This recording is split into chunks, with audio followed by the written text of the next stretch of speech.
While I have everyone here and the live stream is beginning, I just want to remind our friends and members of the public that our council meetings legally start at 7 p.m.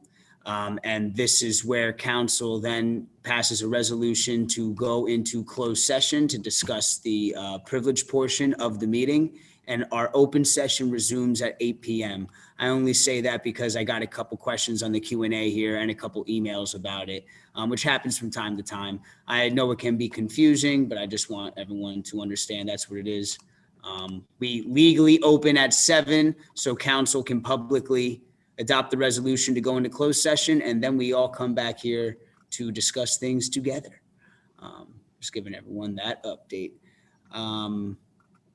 Deputy Mayor Katz seems to have maybe gotten lost on the way here. It's a long trip.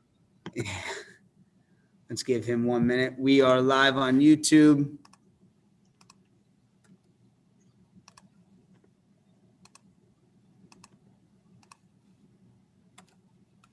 We are live on Facebook.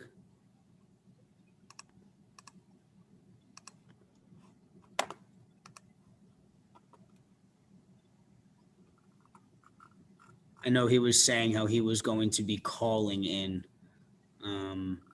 If you'd like, Mayor, we could wait for him or we could get moving, and I will be sure to be checking.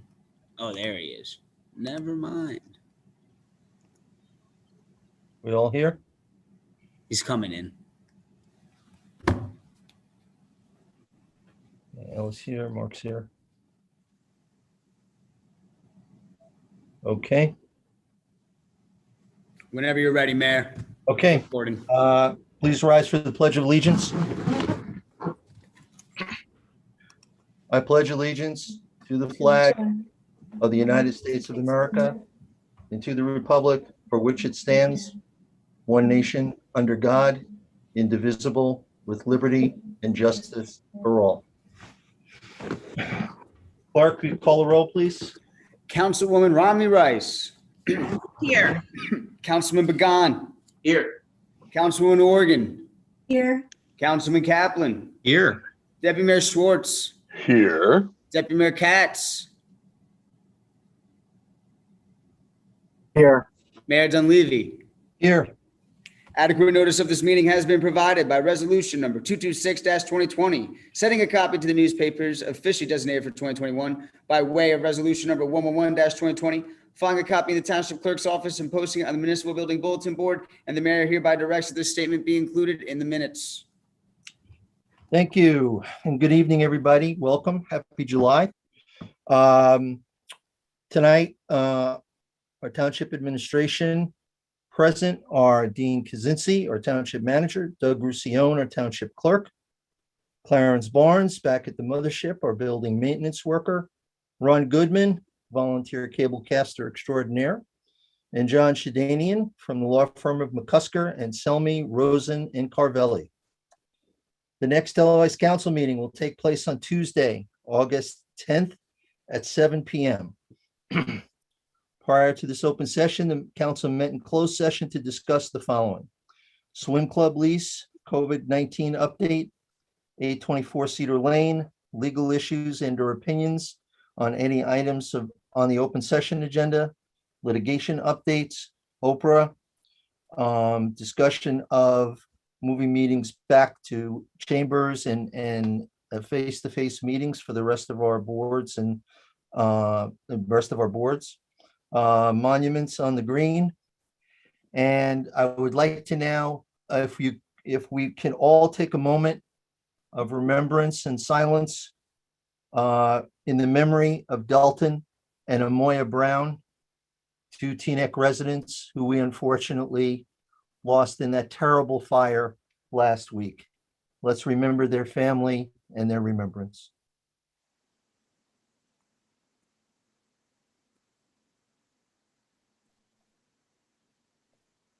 Thank you.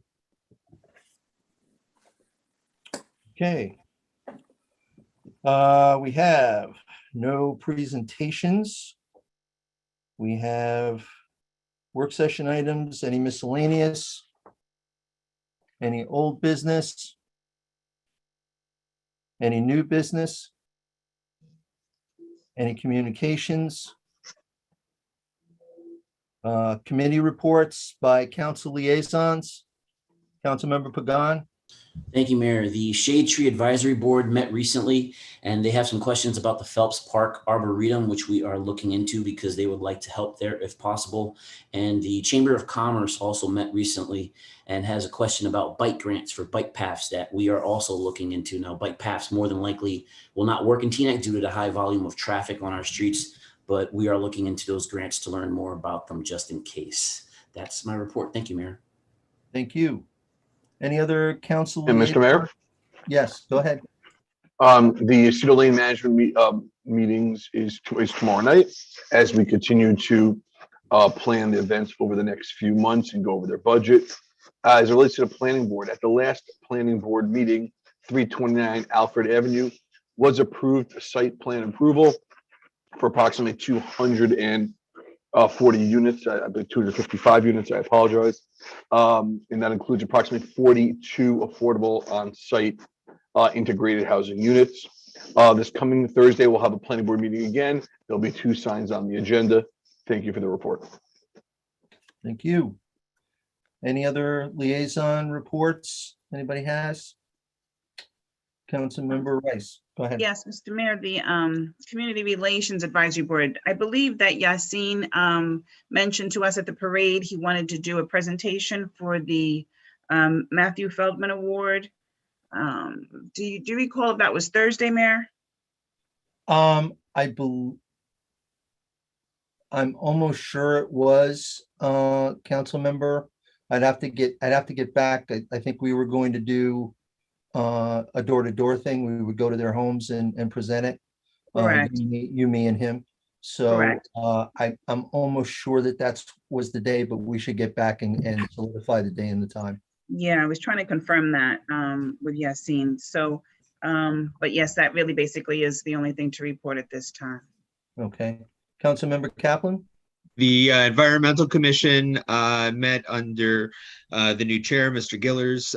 He seems to be doing well and has some projects he's already working on.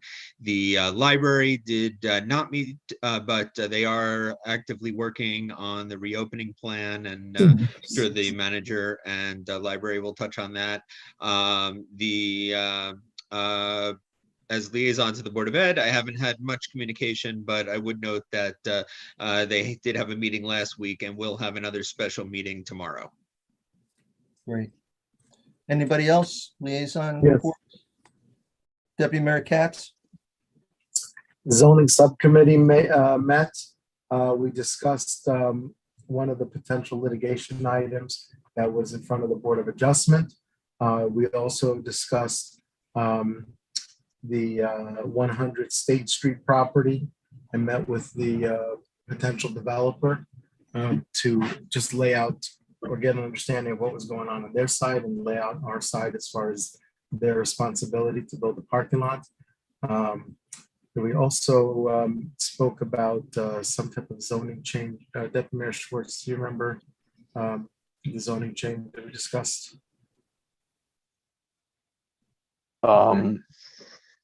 Maybe Dean.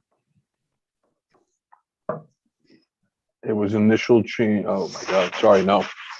It had to do with the garages. As far as setback requirements for garages. I'm not sure if we moved it forward, but it was also non houses of worship also was discussing some setbacks and fencing houses of worship. Yeah, that was during the litigation portion, right? In schools and houses of worship. Mhm. So that's it. Okay. Did I see any other hands up? Yes, Councilmember Rice. Mayor, I just wanted to add a thank you to our community relations as well as youth advisory board, in addition to all the many other groups and residents that participated in the 4th of July parade, which was wonderfully organized by our township staff and Dean Kaczynski. I'm sure that somebody else may be including that in their report, but just want to again say thank you for being able to open up and view our residents and people getting out for one of the rare occasions, and appreciate our advisory boards participating in that. Great. And the Patriotic Observance Advisory Board and Colonel McGilchrist. Yes, absolutely. Don't want to leave them out for their dedication over years and organizing and getting the bands out. So they do a wonderful job. And I see Colonel McGilchrist, I think is on the meeting tonight. So a big thank you, sir, for everything that you've done and all the things that you have done for Teaneck. You're doing a great job. Anybody else for council liaisons? Nope. Okay. All right, we'll move on to council listed items. Permanent outdoor food establishments, Councilman Kaplan. Thank you, Mr. Mayor. As you know, the public health emergency was ended by the governor, and there were two emergencies that were created, the public health emergency and the state of emergency, which is still ongoing. Pursuant to that, we had a lot of changes in town over the last year and a half. One of them was outdoor seating in some of our dining areas, and I know that a lot of people are using it. I go there, on a regular basis. I see people enjoying the outdoor seating and ambiance. I would like a more cohesive plan so that we could do this in more areas, and a future where we can have a walkable area that's conducive to outdoor seating in town. And I know it's not going to work in all of our areas, but when the orders are rescinded and the town is forced to end a lot of this stuff, I want to make sure that we have something in place, assuming there's enough people that want it, that we could continue for any restaurants that are still interested in making that a reality to benefit the residents. Councilmember Rice. I just have a question. Would that mean, for instance, maintaining street closures where that exists? Well, I mean, obviously, it's going to depend in large part on which restaurants are interested in doing it and where the safety. I mean, we're going to have to run this through police and various other places. So if there's an interest in the concept, I think it's something that's worth pursuing for the benefit of restaurants in town, for the benefit of residents in town, and for the benefit of our business districts in general. Other comments from anyone? Councilmember Organ? So I had some restaurant owners reach out asking what the plan will be, and something uniform would have to be done. A lot of it was put up as an emergency structure for different places. There's nothing uniform on some of the streets. And I think maybe since there would be cost to the businesses involved, we should wait and see if it's something they still want, if post-COVID, if now that indoor seating is allowed, it's worth it for them to go through this before we start making regulations for them and decide what we want. So maybe we could give them a little bit more time the way they are. And then I know that, I'm sorry. Go ahead, Keith. I know that the restaurants submitted a petition that a lot of them wanted to keep open for a year post-COVID, which is what got me thinking about it. And, the restaurants might not necessarily have what's best for, residents in mind. The residents might not have what's best for the business districts in mind. But if we as a council can sort of take a look at what's best for residents, what's best for the district, and look at all of that ourselves, we might be able to come up with a plan that is best for Teaneck overall. And that's what I was thinking about. Councilmember Rice? Yeah, I just wanted to, add to that, to Karen's point, which I think that uniformity is definitely needed, number one. And also there are many restaurants that don't have the privilege of being located in areas where that's permitted, Cedar Lane, for instance, in terms of sidewalk space, and other restaurants that utilize public right-of-ways and things like that. So I definitely look forward to having community input, not just business input, but something that benefits a win-win for all, in addition to that uniformity, because some of these structures look very tacky and are not representative of what I think we would want the landscape of Teaneck to look like. I'm intrigued by the idea. And I'm intrigued by the idea because we don't necessarily have to look at these as permanent structures there all the time. We can do it that way too, if the area would allow it, where the restaurant is. But I also see it as a PR tool for the town. I see it as, let's do, Teaneck Eats Out, and we draw people from all over to come to our town for 2 or 3 days and have a food fest. I see it as that being part of it. So while doing it permanently may not lend itself to some places, I think this would also lend itself, though, to some other things that would be very beneficial for the town. Mike, did I see your hand up? Yeah, I'm sorry, I was frozen for a minute, but I just wanted it to be duly noted on the record that I'm okay with everything Councilman Kaplan said. Okay.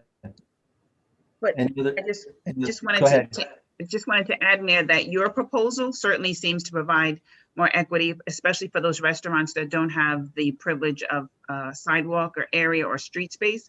And I think providing that opportunity for all restaurants would be a wonderful opportunity to benefit all restaurants, not just a few.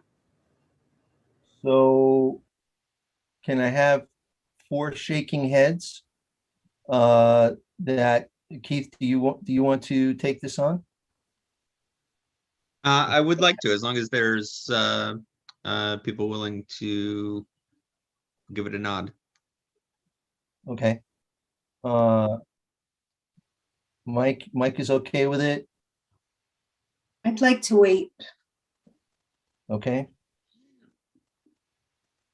Anyone else want to weigh in? I mean, I'm with Councilman Organ. Some of the stores asked for additional time to see where the world is going before we start jumping into everything. This gives us this time period to see what's everything about. Well, let me suggest something else. What if we bring in business owners, these business owners, and have a conversation with us and say, what are your needs? What do you want to do? We're thinking about this. Would you be comfortable with that? I think we can start speaking to them. I think to the point, some of them have invested a lot in temporary structures, and they may not have the money yet to do what we would like them to do to make the town look the way that we'd like it to look. So I wouldn't want to take any formal action right now. We can certainly start talking about it. I think that's great. We can bring them in. We can bring residents in from the neighborhoods. But I wouldn't want to take any steps until we see where the world is going. I don't want to cost anybody another penny when these are businesses that are trying to get by and survive. And now the weather's nice and they've got through fall now till winter. And I don't want to push anybody anywhere yet. Let's see what goes on with a resurgence, no resurgence, people indoors, outdoors. Maybe they could just breathe a little bit and recoup some money now that people are out and about. Okay. I'm fine with that if that's the majority opinion. I didn't see this as forcing them to do this. I saw this as kind of an enabling piece of ordinance that would say, if you want to, you can do this. And here are the parameters. But it should look nice. If we're going to keep it open and we're going to make it a thing, then it really should look So nicer. how about this? How about if we reach out to our planners, see if they have a conceptual design that might work for the town, and then once we have something that people could latch on to, we bring them in and see what their thoughts are. Just one other point, Mayor, and I know that we talked about our postponed 125, 126 year celebration. I would like to know how we could perhaps bring our businesses and restaurants into a plan such as you suggested, to have like restaurant days as part of our township celebration, which would also be able to add to that and supporting our local businesses. Okay. I think we're kind of on both sides of this. So it sounds like the general opinion is that you want to just talk some more with the business owners to see what they want, or do you perhaps want us to talk to the planner about getting something that would, kind of be a conceptual framework that we could show them? I think we should do both. Does anybody have an objection to going to the planner? Let's do it that way. Does anybody have an objection to getting some concepts from the planner about this? Any issues? Concepts are fine. Okay, so then we can, Dean, if you and Keith, and I'll certainly help, if we can get our planner to have a conversation with us about the concepts.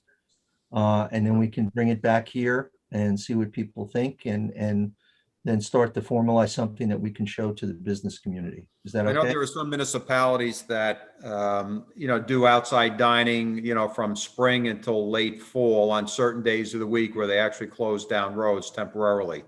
It could be from noon time to 10 o'clock at night. So I'm sure the planner can come up with or knows of other municipalities that do the same. And I can reach out to my colleagues on the New Jersey Municipal Managers Association to see what they do as well. Okay. Everybody comfortable with that? Okay, I get nodding heads. All right. Mr. Mayor, I just want to let the record reflect that I intentionally stayed off this conversation for reasons that I have potential stores that are in this area. So noted. Thank you. All right. Item 2, application for the Institute of Implementing Complete Streets in the Township. Councilmember Rice and myself. Javon, you want to Yes. go ahead? Sure, I'll start. So council, I'm sure recalls receiving notification from Jackie Cates, who's part of our age-friendly advisory board, or had been. And this was just an opportunity to apply for a grant. We did, and I believe the mayor, myself, Councilman Kaplan, Dean, all participated in the streets, complete streets, walkabout through the township. And this was just another component to actually apply for a grant to be part of this inclusive, the Institute for Implementing Complete Streets. The challenge, however, is the grant application is due on July 15th, which is actually 2 days from now. So I know it's quite a quick turnaround. I did reach out to Doug and Dean to just see if that was a possibility. Would we be able to have time for our grant writers to implement it? I don't know, Dean, if you have any further feedback, if this is something that we could possibly do, and just wanted to bring it to council for discussion. Well, we spoke to Mike Weiss today. He's our rep from Millennium Strategies. He's looking into it. He didn't have a lot of information about it, but he did come back to us later in the afternoon. And we need to adopt a complete street policy, and that's really going to impact our competitiveness in receiving a grant. So I'm going to speak to him a little bit more tomorrow, see if there's something we can put together by the 15th, and to see if we can get this in. May or may not, I'm not sure. I'll have a better idea tomorrow. And we did previously, I believe, have a resolution for complete streets, but the requirement was to have an actual policy. That'll help us with Right. our competitiveness with receiving a grant, yes. Right, right. So just wanted to bring that to council's attention. Thank you, Dean, for at least already following through. Yep. And if not, I mean, hopefully we could get something done, but hopefully this would be on our radar to take fully advantage of the next time around, because it's something that's beneficial in terms of whether it's universal design, age-friendly, ensuring in terms of transportation, some of the things that we're already implementing with our electric charging stations. All of these things would help put us, on this roadmap of this green streets. Okay. All right, thank you. All right, item number 3, Councilman Pagan. I'm gonna pronounce it correctly, so I'm not gonna try. Si se puede. I know I'm not gonna do it right, so go ahead. Mayor. Thank you, Mayor.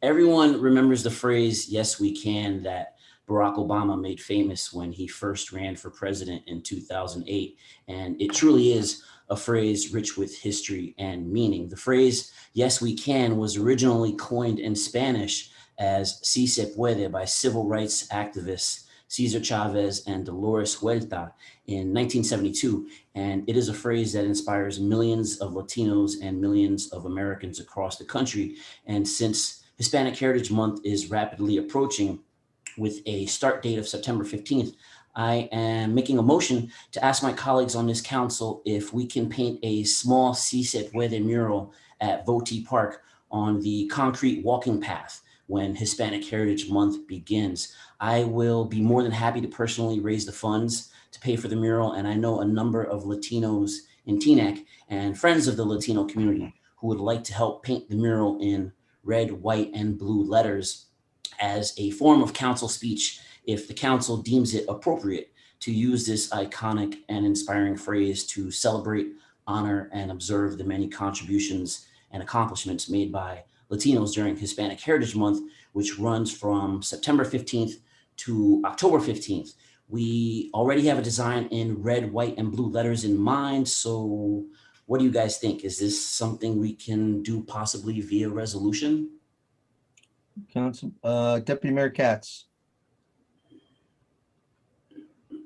You're muted. Mr. Mayor, I love the idea. I fully support the idea. My only request is that we maybe use similar locations that we offered other murals that came in front of us before. I think one of them was not on the walking path, but 10 feet forward in the Rhoda parking lot. And make it as big as they want, but as long, but I think it's a great opportunity for the youth, the seniors, and everyone who goes there to see it and learn from it. Councilman Kaplan. I was going to make a similar suggestion. I remember when we were discussing the other mural, that was one of the alternate locations. So yeah, that sounds great. And su orgullo, mi orgullo. Let's do it, my friend. Sounds excellent to me. Muy bien. Yeah, I just think it's a great idea. Any opportunity to bring our community together, just as with our previous mural, it's a wonderful opportunity to bring community together. But I did ask Michael if this was community generated, because typically, as with the BLM mural, we receive letters, petitions, community members attending our council meeting to demonstrate that this was a community request. And I was just curious to know if this was a similar type of request, because I hadn't seen any community outreach, and just wanted to know, were we abiding by the same principles as others? This is council speech. Well, I was personally, Oh, I was reached out to from community. I wasn't finished. Okay. I just wanted to make sure that I think this is a great idea, but that we also follow other precedent, that the community is involved in the design and the idea, because those are opportunities to bring community together. Mr. Mayor. Mayor Katz, then Councilman Pagan. Yeah, so I personally was spoken to by several members of the Hispanic community. And I felt that Mike Pagan bringing it up was very apropos. I'm sure they reached out to him as well. And we certainly should get everyone in the community involved in being part of the process. Councilman Pagan, then Councilman Kaplan. Yes, Councilwoman Rice, like we discussed yesterday, this is indeed a community-driven request, but it is ultimately up to the council to do this as council speech. But if you want to come with me to Spanish Mass on Sunday, I would be more than happy to introduce you to some of the Teaneck residents who are requesting this. And if you want to come with me to Elsa's or Coffee Cow or Mis Raices and Mi Rancho, I would also be very happy to introduce you to some of the Latino residents there who are also requesting this. And you might know some of them already. And if you want to hang out with me more to hear what I'm hearing and see what I'm seeing in the Latino community in Teaneck, you are more than welcome to join me anytime your schedule permits. I would love to do that with you if you're free and willing. Absolutely love the opportunity and the invitation. That's why I'm saying, just to make sure people realize the process, that we would love to hear from our residents, just as we have in other instances. Is that invitation for everybody? Because it seemed like that was very. It's for everybody. I've heard things about the coffee, Mike. It's for I'm everybody. taking Go the ahead, Elsa's Steve. invite. And then Karen. Yeah, I wanted to mention, I'm, as far as how we decide on murals, we passed an ordinance specific to this, and that regardless of whether members of the community ask or not, just to be clear for the public, it is council speech. The only mural that is going to go out there is if council chooses it, and it's council speaking with our voice through the resolution that puts it on there. That being said, if I know I've been contacted as well, and clearly Deputy Mayor Katz and Councilman Pagan have. But if you hadn't heard about that, perhaps it's a place where the community relations as liaison reps, you can bring that up to them. Perhaps we can get a little more input from our Latino brothers and sisters at community relations, and get a little, community relations running over there. Councilmember Organ. You're muted. Sorry, my puppy's home and no one else is in the house. I'm trying to stay quiet. I love the idea. I think that the Hispanic community in Teaneck is under-celebrated, and I think this is a great opportunity. And I like that you mentioned the businesses in town. I wonder if we could bring food into this, maybe make it an event. I would love if Coffee Call would come, though you can't have anything with sugar in it. And maybe we could really make a day of it. It should be council speech. We have a committee now for council speech. So the date, the place, if we could be informed, but I look forward to attending. Yes, Councilmember Rice. Yeah, I think that, all those points well referenced as the liaison to the community relations, as was mentioned. That's why, sometimes these things usually are brought through as community relations, because I know that they are very committed to, as was our walk the talk in terms of diversity, equity, and inclusion. So again, just surprised that it came to apparently to every other council member but myself. I just wanted to ensure that this was something that was not council imposed, but indeed germane to the community and celebration, and an opportunity, as Karen said, to bring community together and celebrate, and to do it in September during Hispanic Heritage. What a wonderful opportunity to bring our community together. All right, so I think this is equally important as has been the other mural and the other mural votes, that I think we should take a roll call on this. So, and I would ask that Councilmember Pagan, if you would make that motion. Make the motion, put up a Si Se Puede mural at Voti Park in the Rhoda parking lot, and that we have a celebratory event in conjunction with it. Second that. Great. Clerk, take the roll, please. Councilwoman Rami Rice Yes, indeed. and Councilman Pagan Si Se Puede, yes. and Councilwoman Organ, Yes, to Si Se Puede. Councilman Kaplan. Was that a nod? I'm sorry, I missed you. You're muted. Si. Okay. Deputy Mayor Schwartz, Yes, sir. Deputy Mayor Katz, Yes. Mayor Dunleavy. D. Awesome. We will start working on a resolution. Councilman Pagan, I will connect with you offline about that. Thank you, everybody. All right, thank you. All right, Township Managers Report. Thank you, Mayor. I have a few things to cover. Just to update everyone on COVID. We have 3,662 cases. We're up 12 since June 22nd. So those numbers are remaining relatively flat. We had a nice ceremony on the 27th where we honored the Holy Name Hospital workers. It really was a moving moment for me. Some of you there saw that. And I neglected to thank a few people that day. Again, so much was put into this effort, and that's why I was so strong and passionate about it that day. But besides, the heroes from Holy Name, I know I forgot to mention a few people, one being my deputy manager, Tom Rowe. Tom put in countless hours, not only at the site, but I know he made house calls to help people register.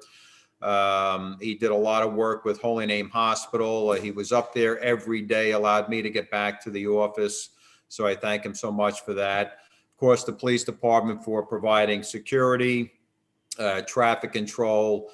Tom Melvin, who just recently retired, for wheelchairing people in that needed to be brought in. My executive assistant to Luis De Paz, who spent countless hours registering people as well, and doing the spreadsheets for Holy Name Hospital. our COVID ambassadors, our staff from the recreation department, the maintenance staff who are up there every day cleaning. Of course, our public works who got the foundation of this vaccination center going. And last but not least, I just want to personally thank every member of council. You're very supportive of this project from day one, and each and every one of you spent countless hours volunteering your time, making it comfortable for people coming in, assuring people that what they were doing, getting the shot, was the right thing. It was safe. So I truly thank each and every one of you for making this vaccination point of distribution probably the best one in the state. Gave out the most vaccinations in the state, and hopefully we'll never have to do it again. So I thank you very much. I appointed 3 police officers who are going to start the police academy next week for a period of 6 months. Chase Elder, Andre Ellington, and Alexander Lavaca. So they were recently appointed. They start the police academy next week. I also did 3 fire promotions. Firefighter Stephen Van Matter to lieutenant, Lieutenant Martin Brown to captain, and Captain Matthew Notarangelo to battalion chief. I'd like to thank, and I know we thanked him before, Colonel McGilchrist, the Patriotic Advisory Board, DPW, Recreation for a very successful 4th of July parade, and the activities that followed at the Rota Center. I know a lot of people didn't know if this was going to happen or not, but we planned for it and in anticipation of things being relaxed. So I thought it was a very successful day. I think everyone had a lot of fun. A lot of flags were given out. I also want to update everyone on the pantry beginning July 20th. And let me thank Deputy Mayor Katz. He's been putting in a plethora of hours trying to figure out where to go, space for this. And we finally came up with a location. And so the Helping Hands Food Pantry is going to be moving to the address officially is 168 to 174 State Street. However, the entrance will be to the food pantry is going to be in the rear near where the old Chase drive-in bank parking lot was. They're going to maintain the same operating hours. We plan on moving a lot of their material over to the new site this week. So it's a work in progress, but there should be no interruption in that service. And again, Deputy Mayor, thank you for your efforts, all of your efforts. Happy to report that the library is going to be undergoing an energy audit as part of the PSE&G Energy Saver program. Originally, the library was not part of it, but in discussions with PSE&G, we were able to sneak the library in. So a complete energy audit is going to be done, recommendations made, and it'll be part of that program. If any changes need to be made, we'll certainly get that at a much reduced cost. I believe it's either 70 or 80% PSE&G picks up. So that's good news. The deputy manager and I are exploring solar opportunities to include solar carports. We had one discussion already with a company just to get some ideas, and I'd love to put in some solar panel carports. I think it'd be very helpful, beneficial in our parking lots, especially for our police vehicles and or DPW vehicles.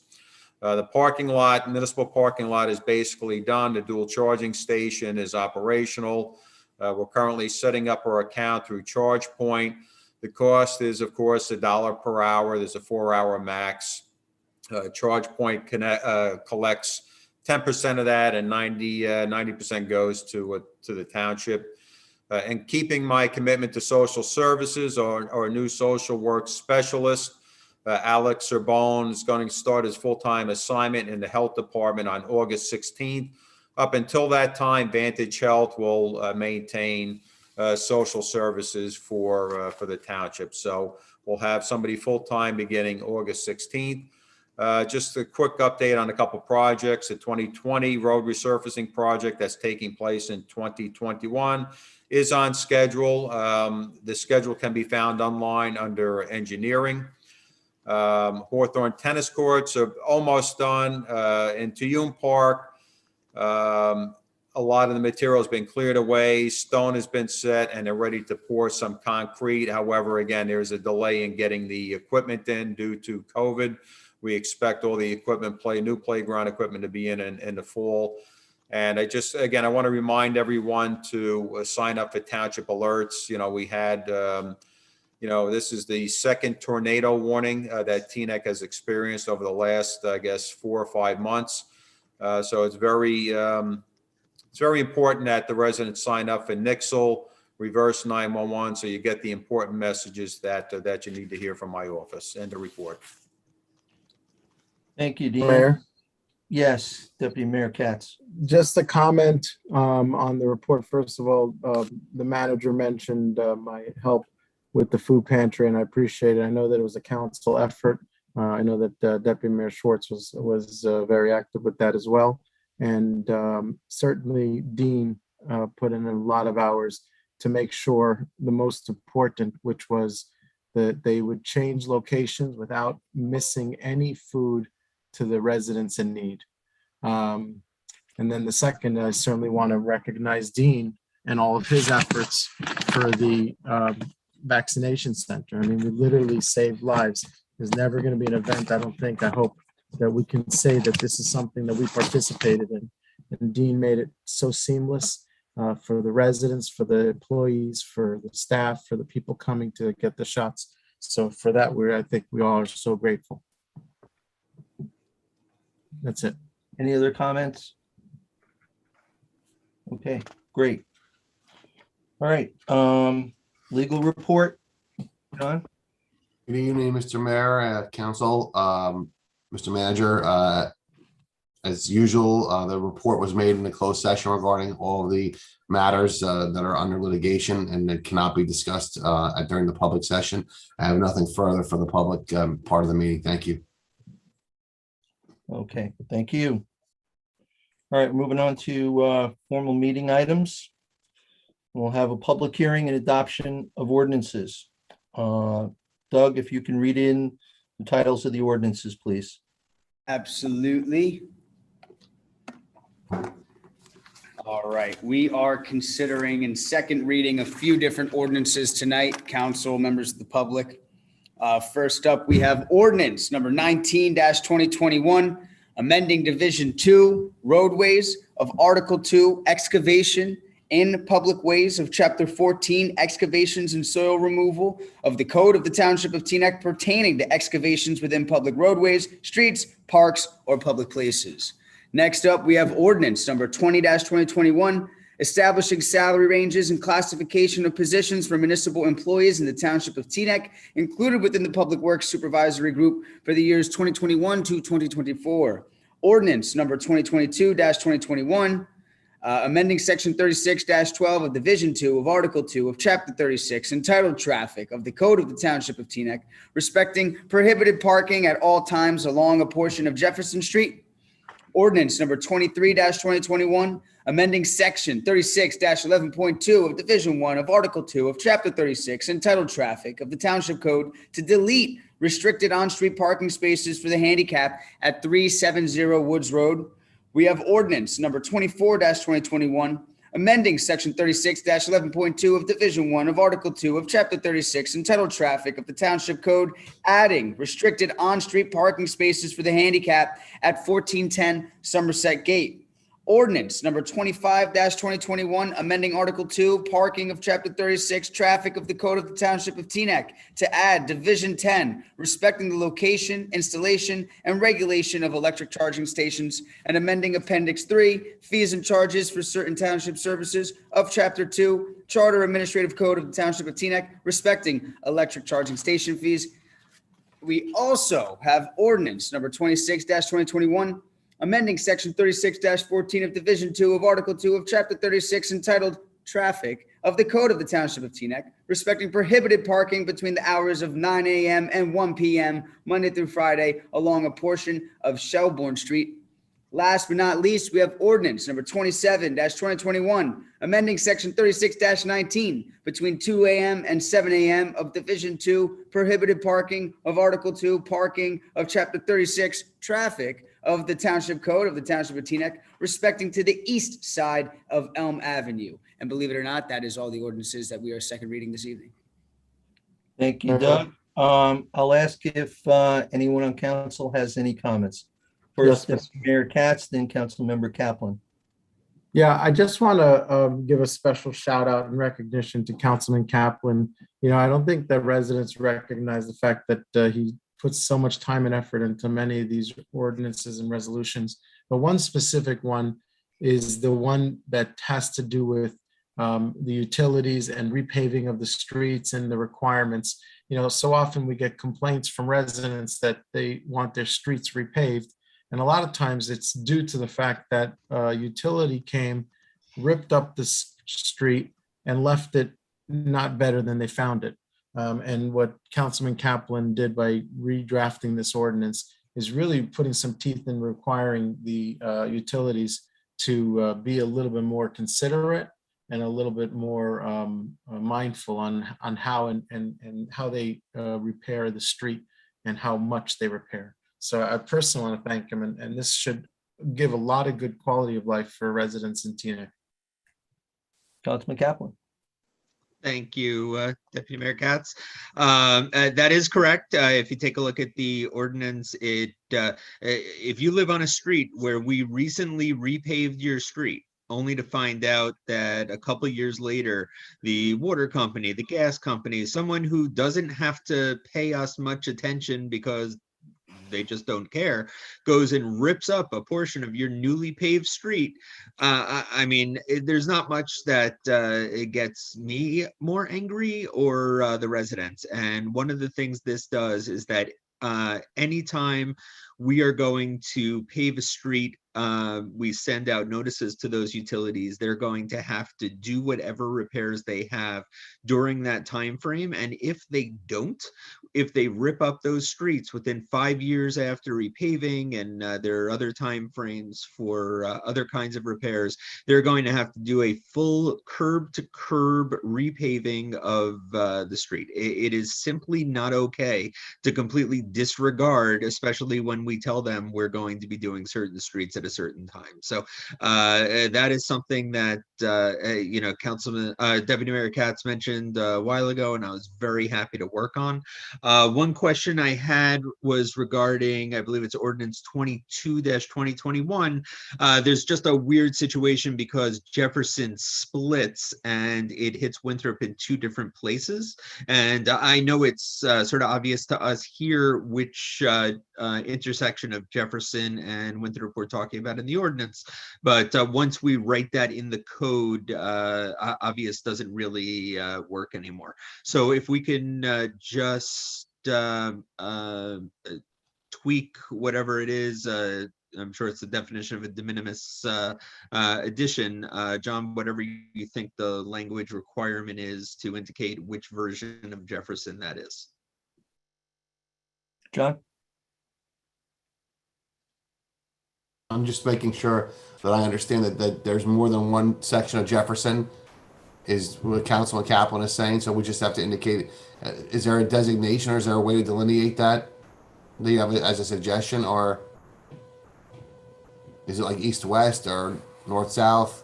Deputy Mayor Schwartz, you're the one that knew which side it was on. Do you recall? Yes, the township considers Jefferson to be the west side. The east Okay. side is considered Winthrop and has Winthrop addresses. So there you go. Got it. All right. Councilmember, hold on, Councilmember Rice. Yes, I just have a quick question with regard to the resolution. Perhaps Keith, maybe you can answer with the street. So didn't we have something in place, or was that the ordinance? Is the difference or the update now that we're doing complete street if the utilities go in? I thought that we did have something in place that the those letters go out, the utilities are notified so that we don't have to redo the streets, especially once we put our paving plan in place. So I just wanted to know, was that the difference, or what was the difference about this particular ordinance? This particular ordinance, which is in the packet, spells out exactly what the requirements are if they rip up the streets within a certain number of years after those are paved. And, Yeah, I just have. yeah. Yeah, So I see that. My question was just the difference between, is that the difference then? It's then. Well, the yeah, number that of part years? is not in the code. This is in addition to the code that wasn't there. That's what I was seeking. Thank you. Yeah. Any other comments by council? Okay, seeing none. We will open it up now for public comment. Public comment will be just on these ordinances that have been read by the clerk. You'll have 3 minutes to comment. And so we'll proceed into the public comment. Again, good evening, members of the public. This is our public hearing for our many ordinances that council is considering for adoption this evening. Any other matters that you wish to speak about, please sit tight, don't go anywhere. Our general good and welfare public portion comment period will be followed. But again, this is strictly just for the ordinances that we are second reading this evening for adoption. I see a Mr. Alan Sohn.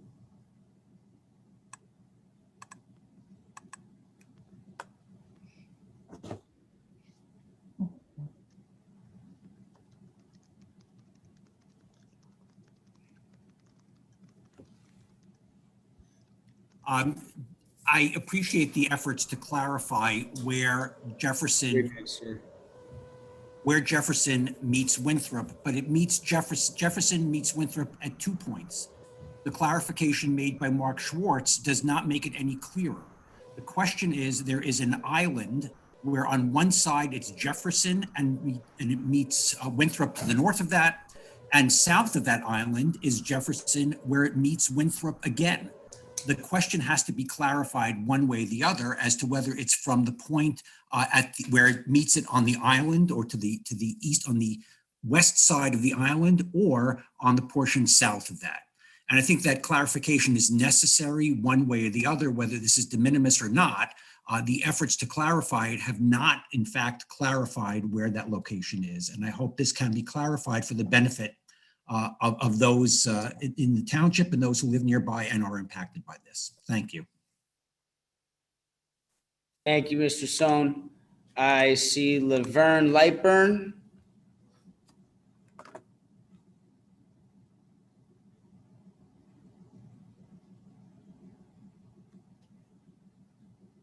Okay, I'm unmuted. Whoa, that was a problem.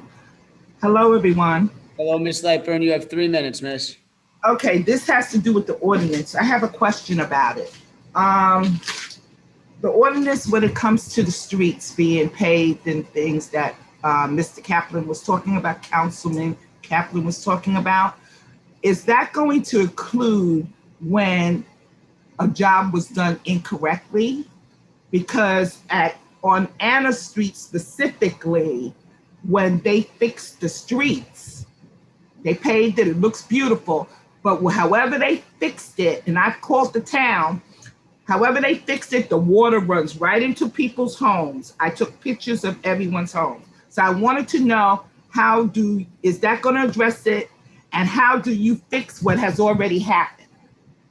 Thank you.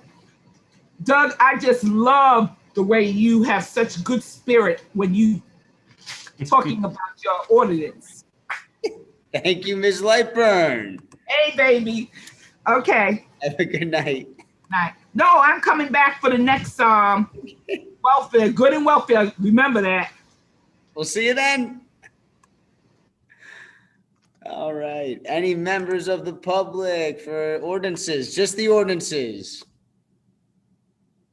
Mayor, I don't see any hands. Oh, Okay. wait. I see Yassine. Okay, Draw with the hip shot. Yassine, bringing you in.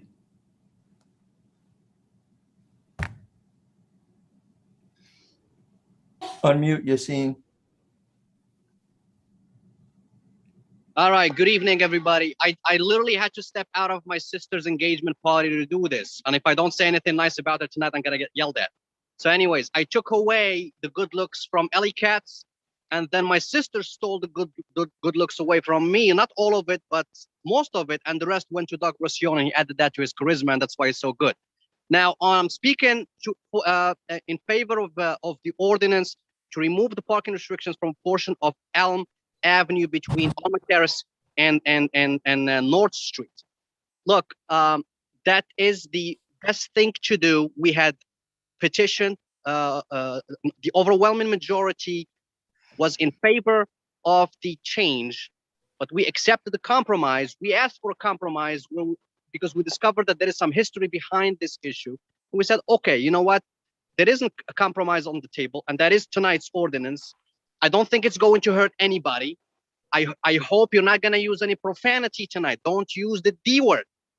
I came in front of you and I demonstrated the number of cars that park in that block every night, weeknight, and weekend. So there is no D word tonight. There's no density tonight. There are no density. You don't use that word. There's no issue with density at all with the removal of any restriction. So this is not going to hurt anybody. Simultaneously, this is not going to make anybody's life perfect, but this will serve as a benchmark for us to improve that block. Maybe in the future, we could work on street cleaning, some speed bumps, etc. We look forward to working with council on this as partners to solve and improve our block. And I would like to extend my special thanks to the Queen of Kindness, Councilwoman Organ, Father Extraordinaire Michael Pagan, Deputy Mayor Katz for visiting the block, seeing how everything is, and Deputy Mayor Schwartz for making the arrangements so that we can come up with a compromise so that we serve our residents better and so that everybody has a better quality of life in Teaneck. Thank you so much, folks. Gotta go back to drink my mint tea before it gets cool. Good night. Thank you, Yassine. All right. I don't see anybody else. Do you, Doug? Nope. All right. Then we will close the public session. And can I have a motion to move ordinances number 19, 20, 22, 23, 24, 25, 26, and 27, 2021? Move Schwartz. Second. Second, Servan. Doug, can we have a roll call, please? Councilwoman Rami Rice, Yes. Councilman Began, Yes. Councilwoman Organ, Yes. Councilman Kaplan, Yes. Deputy Mayor Schwartz, Yes. Deputy Mayor Katz, Yes. Mayor Dunleavy, Yes. all adopted, going out for publication in the AM. Thank you. And All right. if I can answer the question about filling that was raised, if you take a look at section 14-24 in the ordinance, it does reference filling. There are rules for temporary restorations and then permanent restorations, all of which have to be done as per the requirements of the engineering department. So if they do, for some reason, do it in a shoddy manner, there are requirements for the engineer to take action at that point. Did I get that right, John? You did. I'm glad you raised it because I was waiting for the mayor to call on me to address it. And I will check with the engineer on Anna Street and we will get back to Ms. Lightburn to see. Having written it helps. Okay, great. Thank you. And thank you for all your work on that. That was great. All right. We're now open for good and welfare to the public on any topic they wish. Remember, it's a 3-minute window for you. Doug is going to be calling you in and doing the electronics here. So go ahead. Yes, good evening, everybody, once again. As you know, this is our good and welfare for any matter that is on your mind, anything on the open session agenda. Please raise your hand in the Zoom meeting. Keep it raised until you're called on, please. You will have 3 minutes. I really hate cutting people off. Once you're just a little bit past 3 minutes, I will be just shutting you off. So please just try to keep your comments to 3 minutes.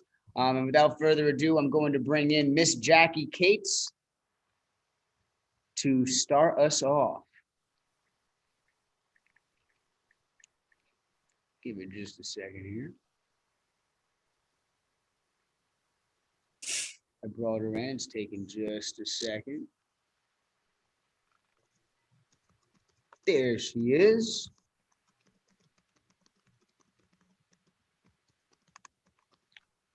Please unmute Miss Cates.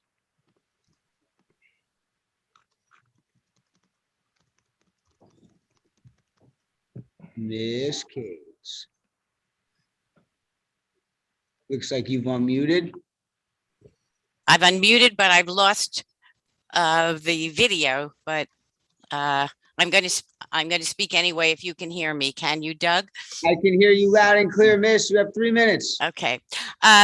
Thank you very much for the discussion. I'm grateful to the mayor and Councilwoman Romney Rice for bringing up the Champions Institute of Champions that Smart Growth Association is holding. I realize that all of us at Age Friendly Teaneck realize that the timing is very late. I hope that you might be able to have your grant writer send in the application, but if not, I think that changing the resolution that you passed in 2017 to an ordinance will make a great deal of difference. 169 other communities are listed on the state as communities that are supportive of smart a complete streets. They receive checklist guidance and other information, and complete streets improve safety for everyone, no matter how they choose to travel. It's not just the perspective of the driver, but pedestrians, people who ride bikes. So it's really very important that it be implemented, and we hoped that working with experts through the Smart Growth Association might help in that implementation. But if not, I think the Department of Transportation, if it's too late or if you don't win the opportunity to be in that Champions Institute, I think that you could still get help from the Department of Transportation to develop an ordinance, and it really benefits everyone to have smart road design. It brings greater equity and enhances health, safety, economy, and the environment. We would be happy to work with you if you need Age Friendly Teaneck. The Environmental Commission has also always supported the concept of complete streets, and it's really more of a term of art, which is why I think it's been difficult to establish criteria. But I'm very happy that the council is interested in moving forward, and I thank the manager as well. I also want to thank the manager for the announcement that you made that there will be a full-time social work specialist beginning on August 16th. That's great news. We certainly found during the pandemic that the township is in need of a full-time social work specialist. We at Age Friendly Teaneck have put some money in our budget to try to help train the new specialist in enhancing the quality of life for older residents, because we are really delighted that the town will have a full-time social worker, and we feel we want to do our part to help make that person really responsive to the needs of people of all ages in the township of Teaneck. So thank you very much, council and manager. Thank you, Ms. Cates. Always a pleasure, Ms. Cates. Bringing back in Ms. Laverne Lightburn. You're muted, miss.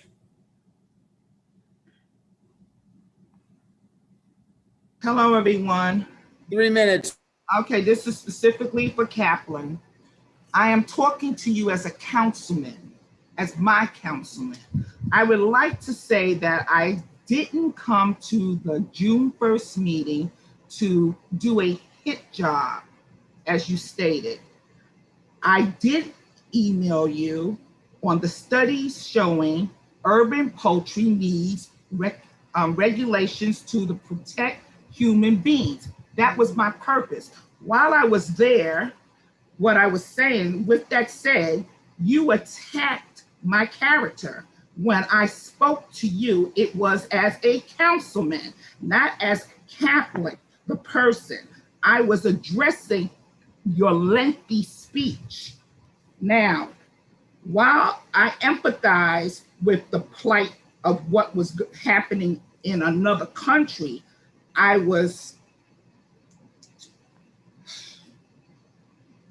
have never seen you elaborate as much on any issue that affected other groups in this town. I stand by that. I am not mean. I am not being unnice. I'm just stating the fact as I see it. This is my opinion. You may have written ordinance 2010, 2020. It still doesn't take away on how you voiced your opinion that night on a matter that didn't have anything to do with TNEC, in my opinion. Now, if you want to be passionate, I get passionate all the time. As Katz mentioned, he knows who I am. I wasn't trying to hatchet you out or anything. But if you want to be passionate about something, I am passionate about waiting for a sign for the BLMT, for the Black Lives Matter mural for people that they told me that you were supposed to be researching. I am passionate about the fact that we gave a group of students a parking lot that cars are parking on. I'm switching up on you, that are parking on, that no one can see. So with that said, I was told that you are the person, and it seems like you do a lot of work behind the scenes.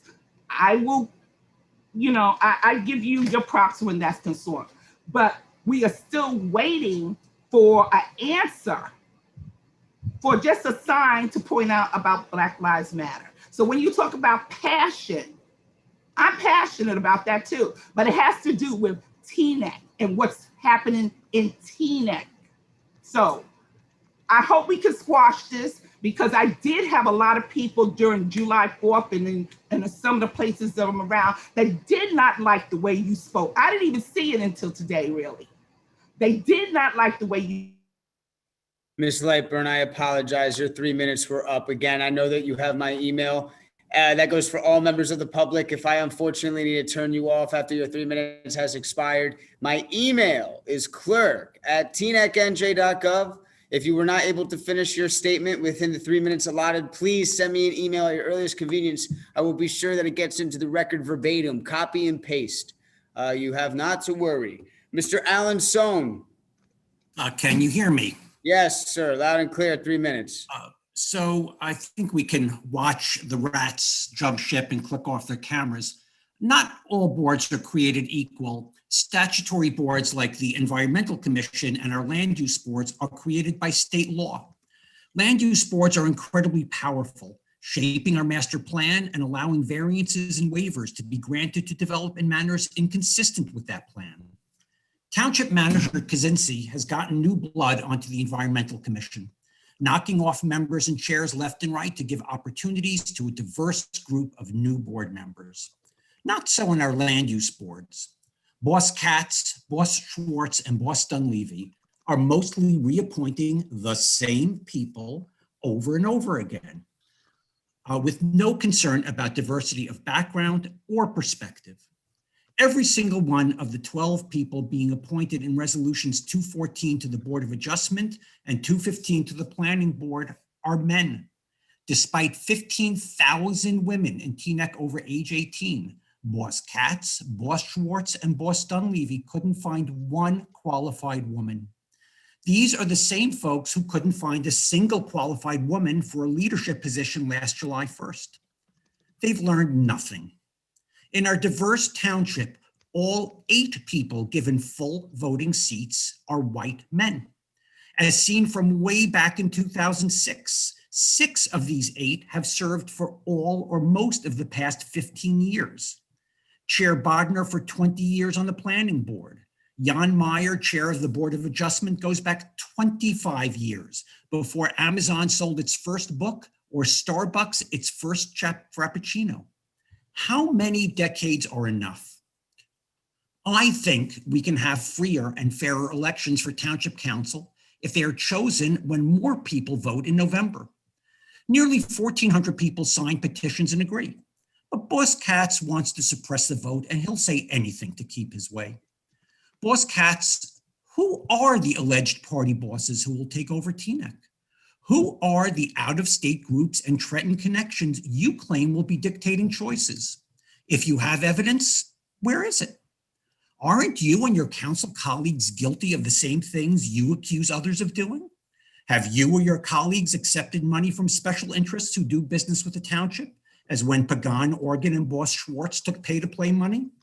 Haven't you or your colleagues taken thousands in contributions from partisan sources? Do you or your colleagues, such as Mr. Pagan and Gerald Reiner, have partisan patronage jobs? We all reject corruption. We all reject patronage and cronyism. We reject political interference from outside Teaneck. But the problem is that Boss Katz has been in favor of corruption and cronyism when it benefits him. There are monsters in Teaneck, but Mr. Sohn, your 3 minutes were up. As always, you have my email. If you were unable to fit anything in, please send it to my email. I will copy and paste verbatim into the minutes. I'm now bringing in Dr. Chuck Powers.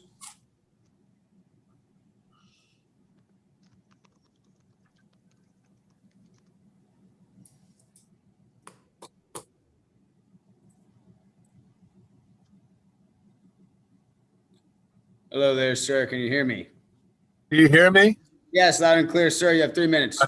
I want to start by commending the manager for getting this issue of the social service full-time person. There's no question that former Mayor Cates is right. We need that position. And it's very good to know that's going to be filled by the 16th of August. I want to also thank DPW for its work trying to figure out how in the world in this very tough spring and summer, they're able to take care of the various things that the DPW folks are responsible for very effectively. I also want to talk for a few minutes to follow up on what Mr.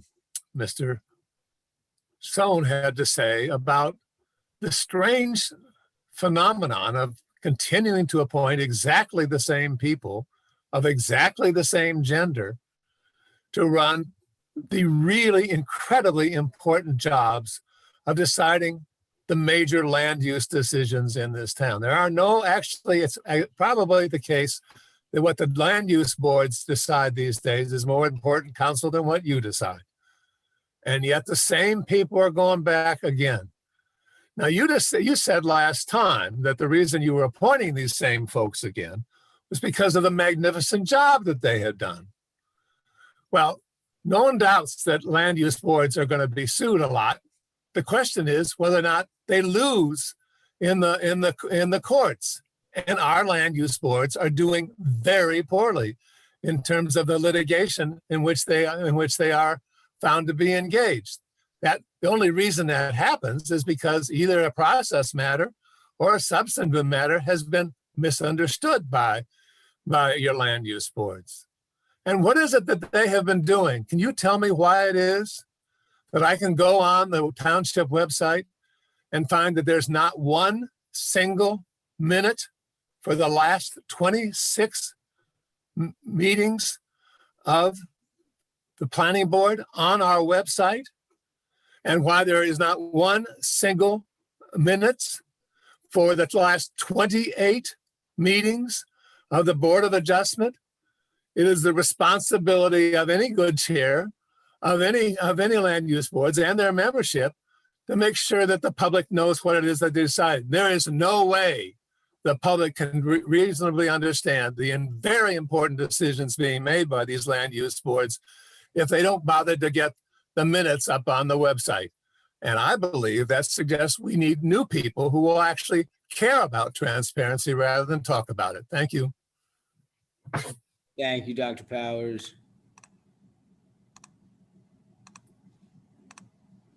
I'm bringing in Debbie Eliyahu.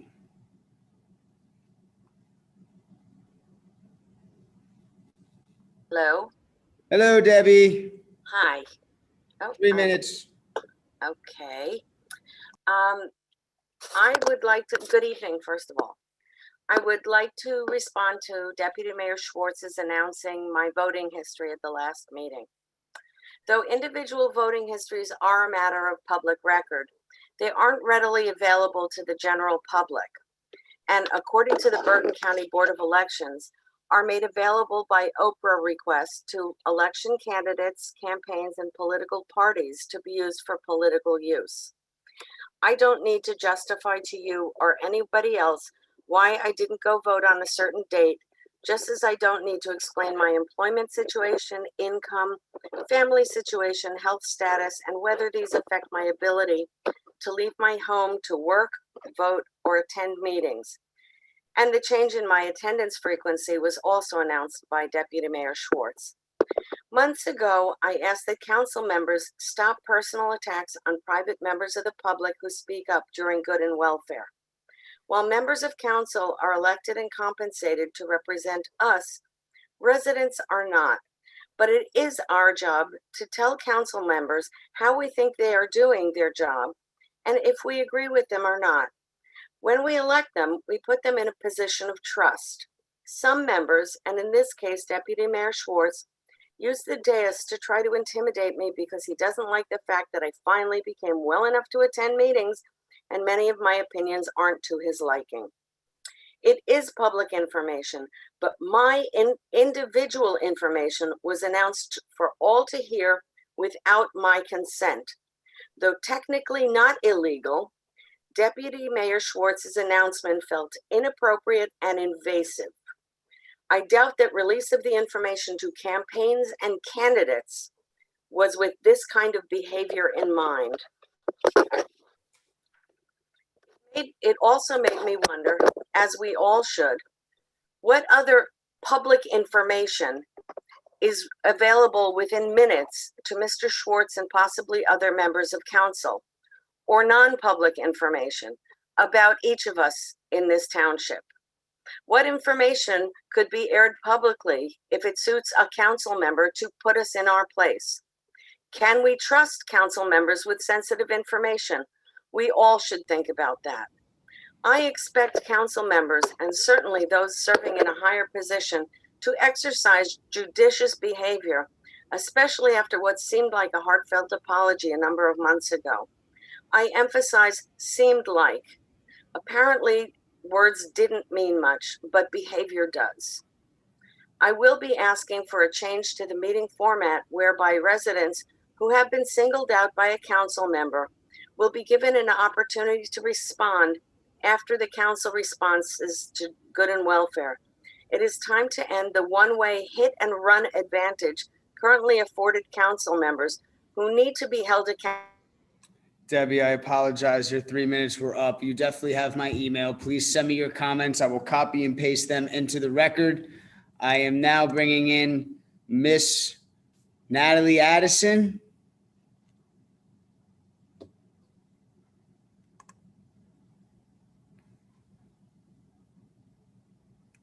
Transferring her in. Give it just a second there. Hello, I'm here. Can you hear me? Yes, loud and clear, miss. You have 3 minutes. All right. Good evening to all. I know the council has discussed about the outdoor eating for restaurants. I don't see a problem, whatever they decide, long as it doesn't interfere with the pedestrians and safety. But my one question, and I want, hopefully somebody give me an answer, is when is the West Inglewood Avenue going to return to a two-way street? Because it's an inconvenience for the residents and other businesses on that street. And first of all, whenever decided to make that a one-way street, they did not inform the resident. I found out by when turning down the street and found it was a one-way. So I wish someone would address this and let the residents know when it will return to a two-way street. Those restaurants on there, if they have sidewalks, space, let them have it on space. If they can't, then they have to eat inside. But they should go back to a two-way street. My next thing is, in the past, Juanita Brown, Laverne Lightburn, and myself has requested of the council to change the council election day. They came up with all excuses where they don't want it to be changed. But I will give credit to the one town, one vote group, which is only of Teaneck residents in that group. So make it clear, those are no outsiders. These are Teaneck residents. So I thank that group for their pursuing to change the council date from May to November, which will benefit the residents with tax-paying money. And there is for fact more people come to vote in November. So with that, I say more residents come out to vote in November election, and it saves the township money. A vote is a vote, may it be in May or November. I don't want to hear this thing about partisan and nonpartisan. And for those councils that are on there putting out false facts and lies, please stop it. You're dividing this town. So I would like for you to please stop it. Let's move this election to November, and where we can vote. So a vote is a vote. So please. Thank you, Ms. Addison. I apologize. Your 3 minutes were up. You have my email also. I will gladly include them in the minutes. Please send me an email if you would like to do that. I am now bringing in Mickey Chelan.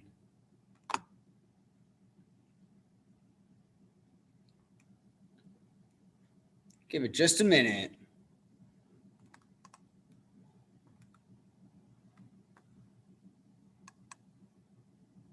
Mickey Chelan. Yes, do you hear me now? Loud and clear, Mickey. You have 3 minutes. Okay, thank you. Firstly, I'd like to thank Dean for that afternoon of us showing appreciation for the people that helped with the vaccinations. It was really a wonderful program, and I think we really got known for it as one of the best programs around. So thank you for that. I want to also thank for the 4th of July parade. It was so nice and put together. First year that I didn't walk in it, but I certainly did clap there. Also, we had one of the greatest bands I've seen in a long time out there by the band shelter. It gave me a chance to clap and dance, which I haven't done in a whole year now. So I think it was a great band that they chose. I wish more people knew about it. A lot of people came afterward and want to know what was going on. So that was a wonderful, I hope you have them every year. The other thing is the senior center. It has a cold station now for people that are not in air conditioning. And I was just wondering if they allow people to come there to cool off. Why can't the people that are having classes out in the sun and to go there when it rains or when it's too hot? Why can't we have our class there, which I think tomorrow may rain and we may have to lose it. The other thing is I've been fighting for the little plaza by Rocklands that is hardly used. The benches there have not been restored or painted. How about if we paint them red, white, and blue? Get people there. There was a little band there that I saw Saturday night when I was karaokeing in Cafe Metro, came out, and there was people that were playing there. I think that's great that we could have something doing and making use out of that little plaza and bring more people there. Let's see, do I have anything else? No, I think I've covered everything. I'm so glad I got in, and everybody having a good evening, and watch out for the tornadoes. Thank you. Thank you, Mickey. I am bringing in Jesse Leon. Hi, how are you? Great, sir. How are you? 3 minutes.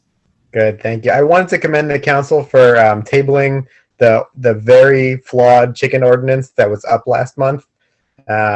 Obviously, this meeting does not have a new chicken ordinance, and I just wanted to show my face and remind you guys that this is a movement that shouldn't just die in the purgatory of a tabled ordinance.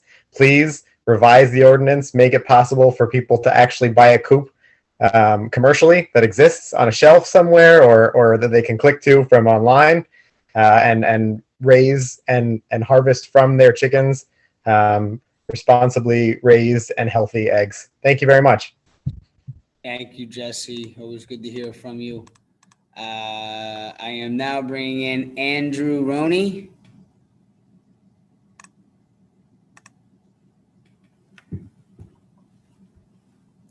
Rooney, I apologize if I'm pronouncing your last name wrong, Andrew. Please unmute.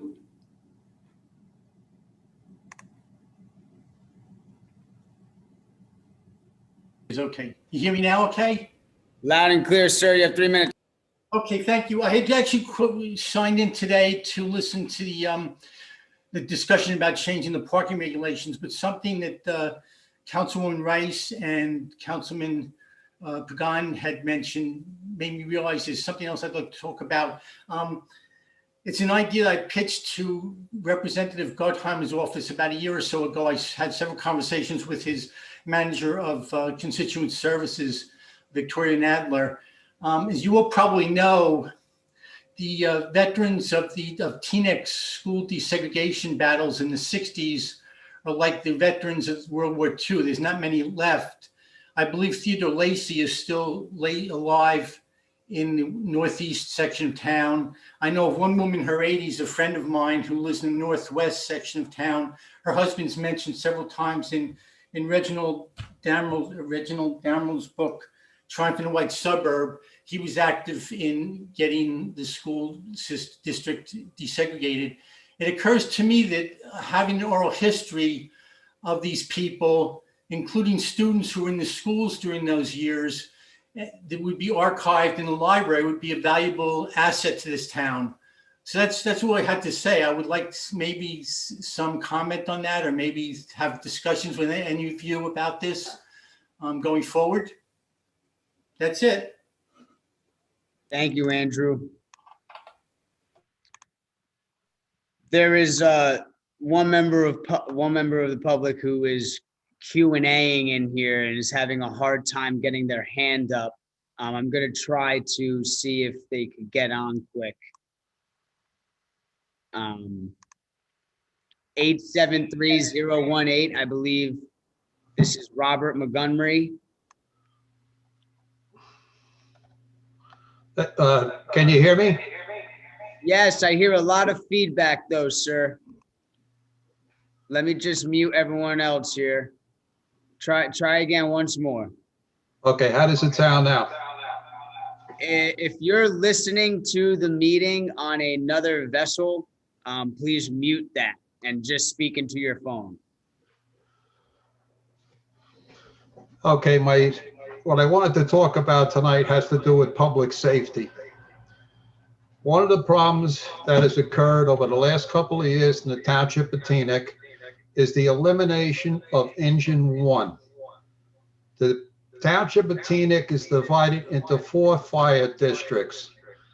In 1968, 1970, when the township fire department switched from 56-hour work weeks to 42, manpower was added to the fire department. And at the same time, in 1968, Engine Company 4, Windsor Road, was added. The Engine 1 covered this area from Cedar Lane to the Bergenfield line, from the Englewood border to Queen Anne Road. This was the same engine company that Councilwoman Rice's father rode on with myself. The northeast section of town no longer has an engine company. Engine company provides it control, confine, and extinguish a fire. It puts water between the fire and the victim.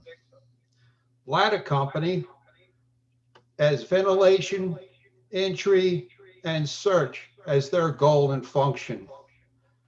At a recent fatal fire, the ladder company out of fire headquarters appeared first. There was no engine company to protect the members who went in to make a search. This was predictable. Several years ago, about 3 years ago, I was going to write a letter. Being retired, I figured I'd stay out of it. My family has lived in the township of Teaneck for 100 years. For 72 years, from 1938 to 2010, a member of the Montgomery family has served on the Teaneck Fire Department from the rank of fireman, lieutenant, captain, deputy chief, and chief of department. I know what I'm talking about. This could endanger the lives of the citizens of Teaneck. You talk about quality of life tonight and passion. One of the things that hallmark of Teaneck was to protect human life and property. I have never known a fire chief who disbanded or closed the fire company.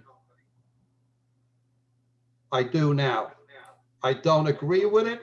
And a resident of the northeast section of town, predominantly Black, if Black Lives Matter, then show me. Restore an engine company to the northeast section of the township. Thank you for your time. Thank you, Robert. And last but not least, I see Mr. Howard Rose.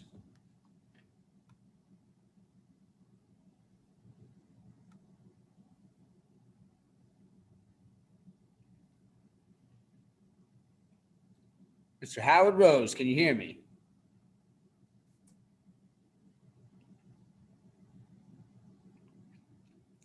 Mr. Howard Rose.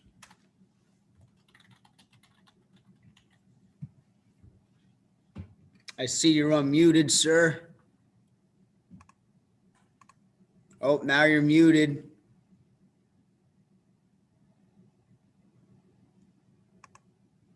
Try again. Hey, there he is. Whoa. Gotcha, Howard. I see you. Gotcha. Can you hear me? Yeah, I can hear you loud and clear. I love the book background. You have 3 minutes, sir. Thank you. Good evening, council. Just a comment on the West Englewood area. It looks vibrant. What you're doing with the street closure and the expanded area that they have for dining, really, it's energized the area. It's terrific. There's a but coming, though. It drains business from other districts. Other districts, and I'll speak specifically of Cedar Lane because that's where my interest is, doesn't impact me personally because I'm not a food establishment. But there's no facility on Cedar Lane in terms of area where you can duplicate it. You can't close a county road. You don't have sidewalks that are large enough to provide seating and safety of pedestrians at the same time. It's odd to me that first you're saying, let's get business owners' response before we go forward with anything. And then the next statement is, let's go, I guess, pay our planner for some ideas and designs that we can present to the business community. It should be one or the other. At any rate, whatever you do regarding that, it should be fair to all of the business districts. Another topic. Board of Education meetings are live. I hope you can indicate when council meetings will also return to a live situation. Benches on Chestnut. I don't know if I want them painted red, white, and blue, but they certainly need to be revarnished so they look like wood again. When Cedar Lane was revamped, I had suggested that we utilize concrete chess tables that are available sitting in the Teaneck dump in the Department of Public Works area. It was never taken up. They're probably still there. And if they're not, you could consider getting something brand new to use and provide a better use for those seats that are actually well distanced to have a table put there so that chess can be played.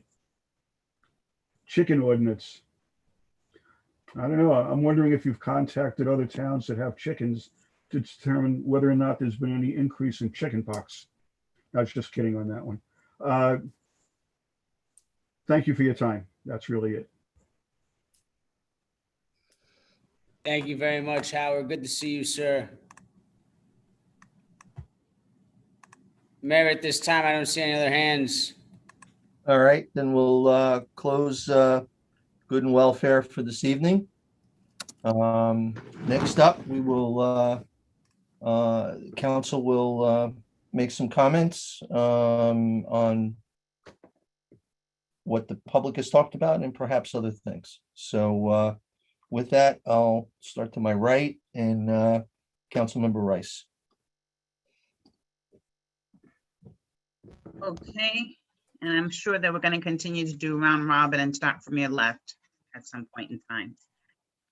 So I just want to say thank you to all the residents. I greatly appreciate and value their input. As always, taxation with representation is a vital part of democracy. Jackie, thank you for bringing the complete street awareness to our township. And I too want to thank Dean for advocating for our social workers, something that I've been asking for quite some time. And I know that that's been a work that you have been endeavoring for some time. So glad to see it come to fruition next month. Also want to say thank you to Natalie for her early push to increase voter turnout and avoid voter suppression. Mickey, I want to say we would love to make sure that you get a ride in our parade next year. I did mention it to Dean late in the day, but wanted to make sure that anytime you want to participate, that we can help transport you. We love you being a part of our parade. Mr. Rooney, the archived history of Teaneck's living legends who were instrumental in the push for civil rights here in Teaneck over 50 years ago with the school integration. What a wonderful idea. I would love to bring that to the attention of Community Relations Advisory Board as part of their ongoing work of diversity, equity, and inclusion and projects to bring the community together. Thank you, Chief Montgomery. As someone who knew and worked with my dad, I value your input. Restoration of the firehouse to the northeast section of Teaneck is a great question, especially in light of the horrific fire that we just had down the street from the headquarters. And I would just like to know what the response is to the chief's concerns. I want to say it's great to have notice on our township website, advertising our advisory boards and the vacancies, and providing opportunities for our residents to serve and for our opportunities and greater opportunities and to garner folks from a vast diversity community. Unfortunately, this is not the case in our land use or statutory boards, whereas was noted on 12 members of the recent appointments are all men, 8 being white males. None of the 27 Black, 22% Latinx, or 9% Asian are represented. With a population that is 58% minority in 2021, we are well overdue for a fair representation of the residents we represent. As I mentioned last week, there's nothing against the individuals who I don't even actually know who are on these boards. One who has served over 25 years, the other over 15. I think it's time to their time and services to be commended, but we are overdue for inclusion. Not to mention the lawsuits that have come out about the township as a result. Is there any, including the Young Israel Synagogue, Haluba properties, is there ever any accountability, ever any balance and check? I understand that the council has no jurisdiction over them, but do we ever stop to take an inventory of the cost? These residents, in terms of resolution to these lawsuits. Also, I'd like to know whatever happened to Howard Rose, who just spoke, why his tenure was pulled. I'd like to recommend that we table resolution 214 and 15 as they are not in line with our recent walk the talk presentations of moving our diverse community towards greater inclusion. And while that may not be part of our current ordinances and requirements of our statutory boards, that there should be an effort to provide greater opportunity for greater representation and inclusion of all our taxpayers. Thank you for allowing me to speak. I yield the balance of my time.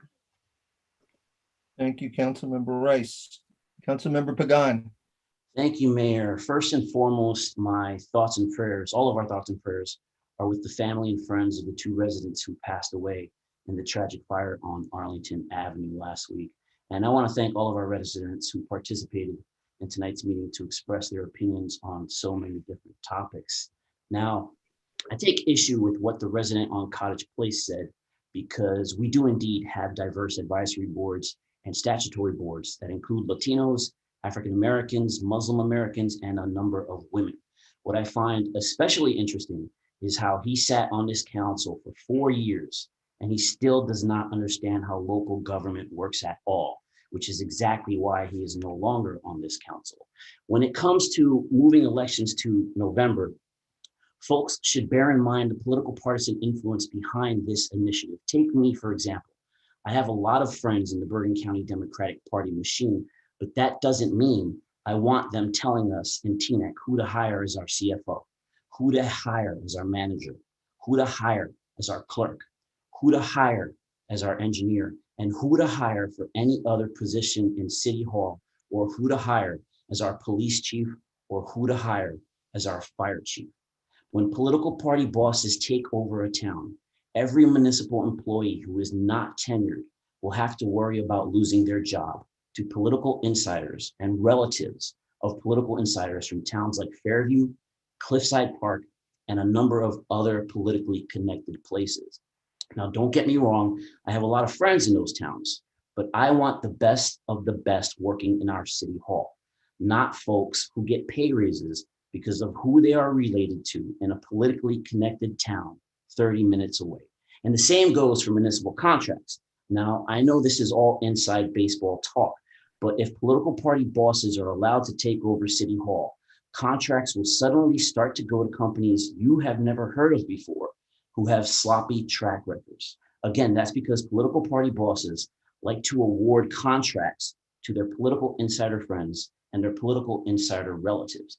And when an election is moved to November, that is exactly what happens, because that's when political party bosses start to dig their tentacles into City Hall at the expense of local residents and local taxpayers. Teaneck Town Hall belongs to the residents of Teaneck, and that's how it should stay. And that, Mr. Mayor, is why I support keeping our municipal elections in May every other year. And that's my time, Mayor. Thank you. Thank you, council member.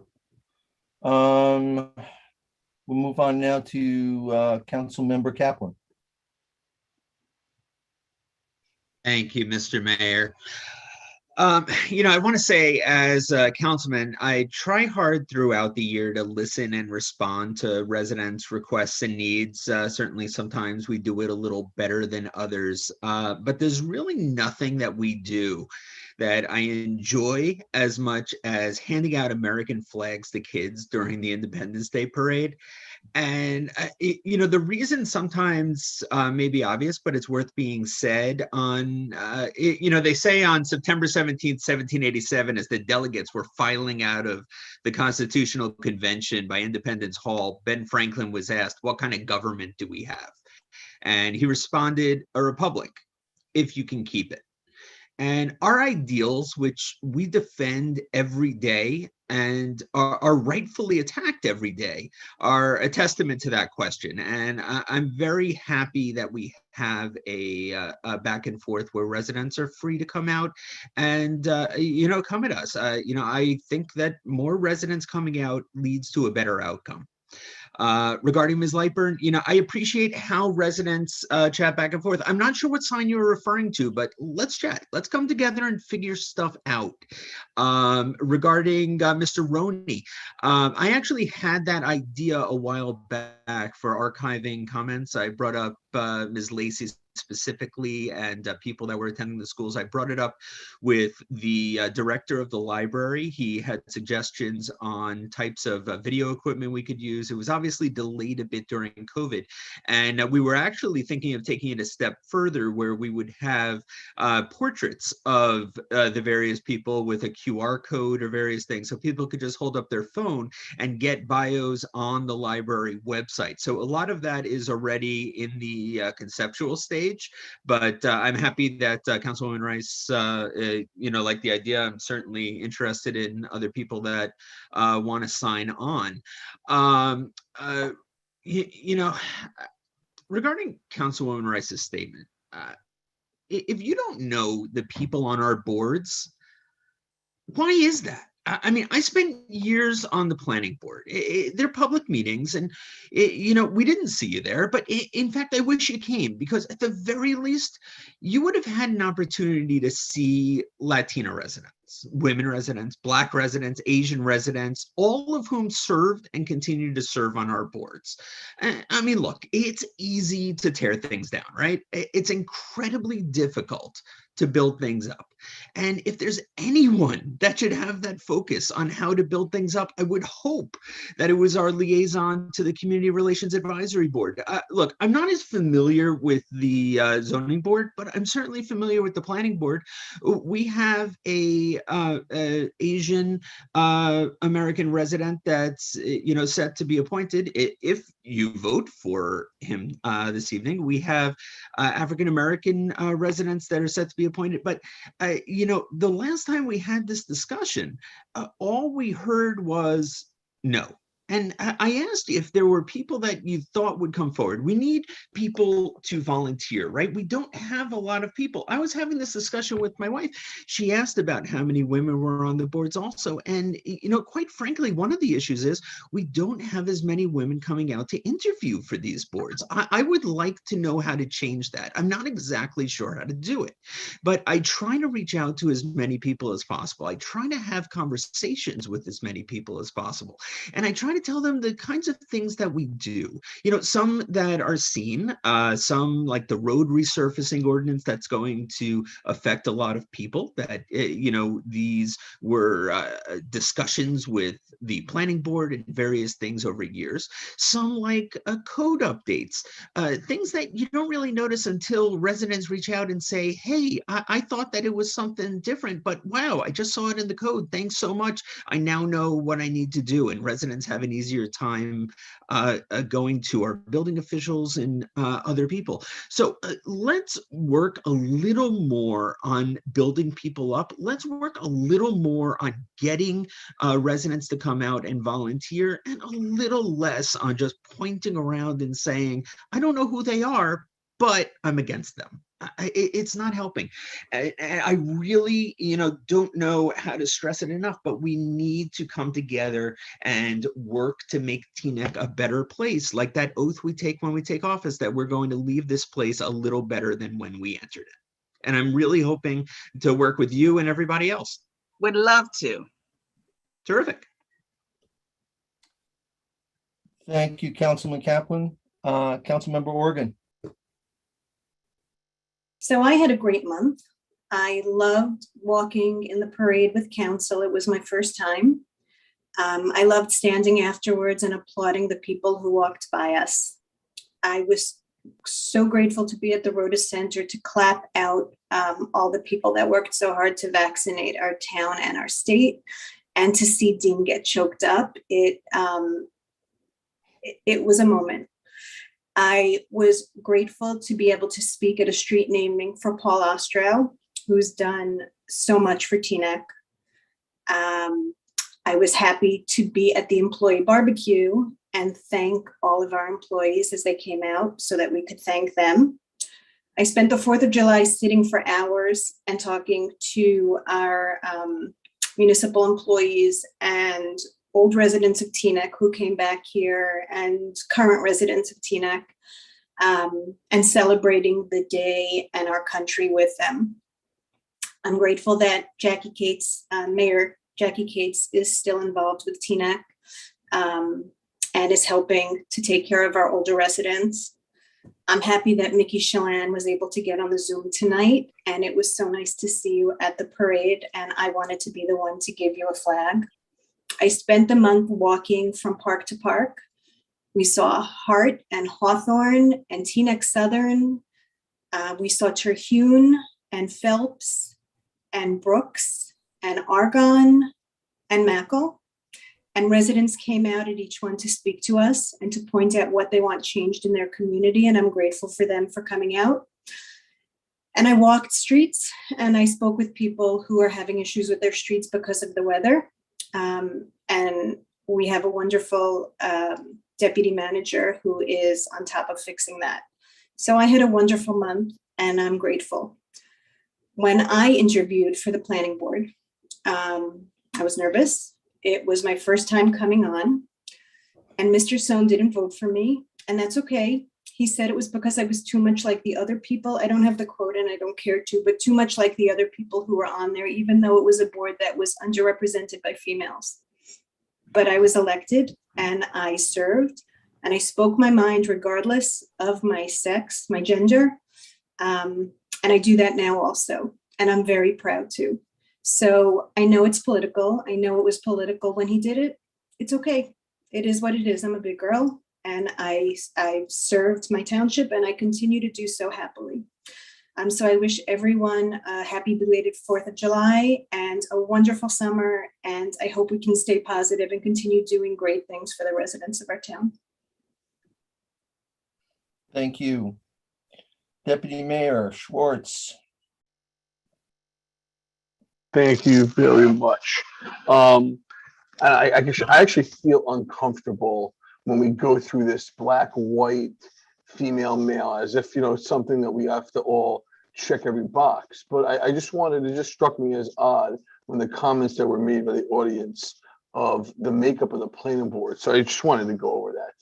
I'm just going to read it. We have Joey Bonner is a white male. Yitz Stern is a white male. Desiree Ramos Reiner is a Latina. Myself, we have Tony Parker, a black male. We have Daryl Clark, a black male. Yehuda Cohn, a white male. We have a town employee, and then we have Mark Zomick, a white male. And tonight we're appointing, and not, it won't be our first. We're appointing a Southeast Asian Pakistani Muslim to the planning board.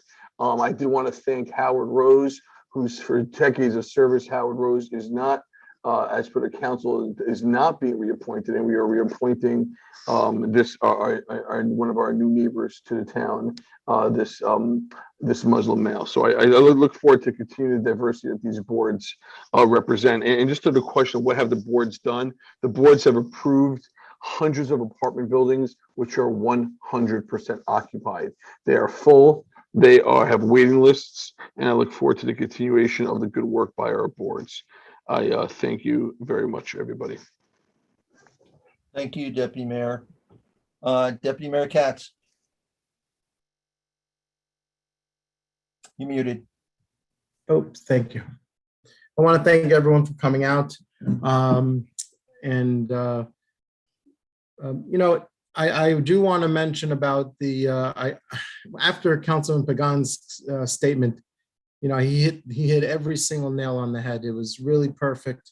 I'd like to take that and publish it a few places because for those who feel that this is not partisan or not being done for partisan reasons, you're either misguided or you don't want to hear the truth. Like I said, I'm going to be working on our own question. Councilman Kaplan and I have been working a little bit to craft some language. So far, I'm in the, are you in favor of keeping elections in May to safeguard Teanac's nonpartisan status against party bosses and partisan interference? Still may put a little addition on that to give some context on the top. I plan to call out the farce, the one Teaneck farce that it is, and let residents know, listen, if they want other people to pick their manager and pick the different department heads to run the town based on, I guess, donations or however way they pick them, then fine, then vote for it. But if they want Teaneck to be a professionally managed community with professionals running the day-to-day operations, then keep Teaneck nonpartisan.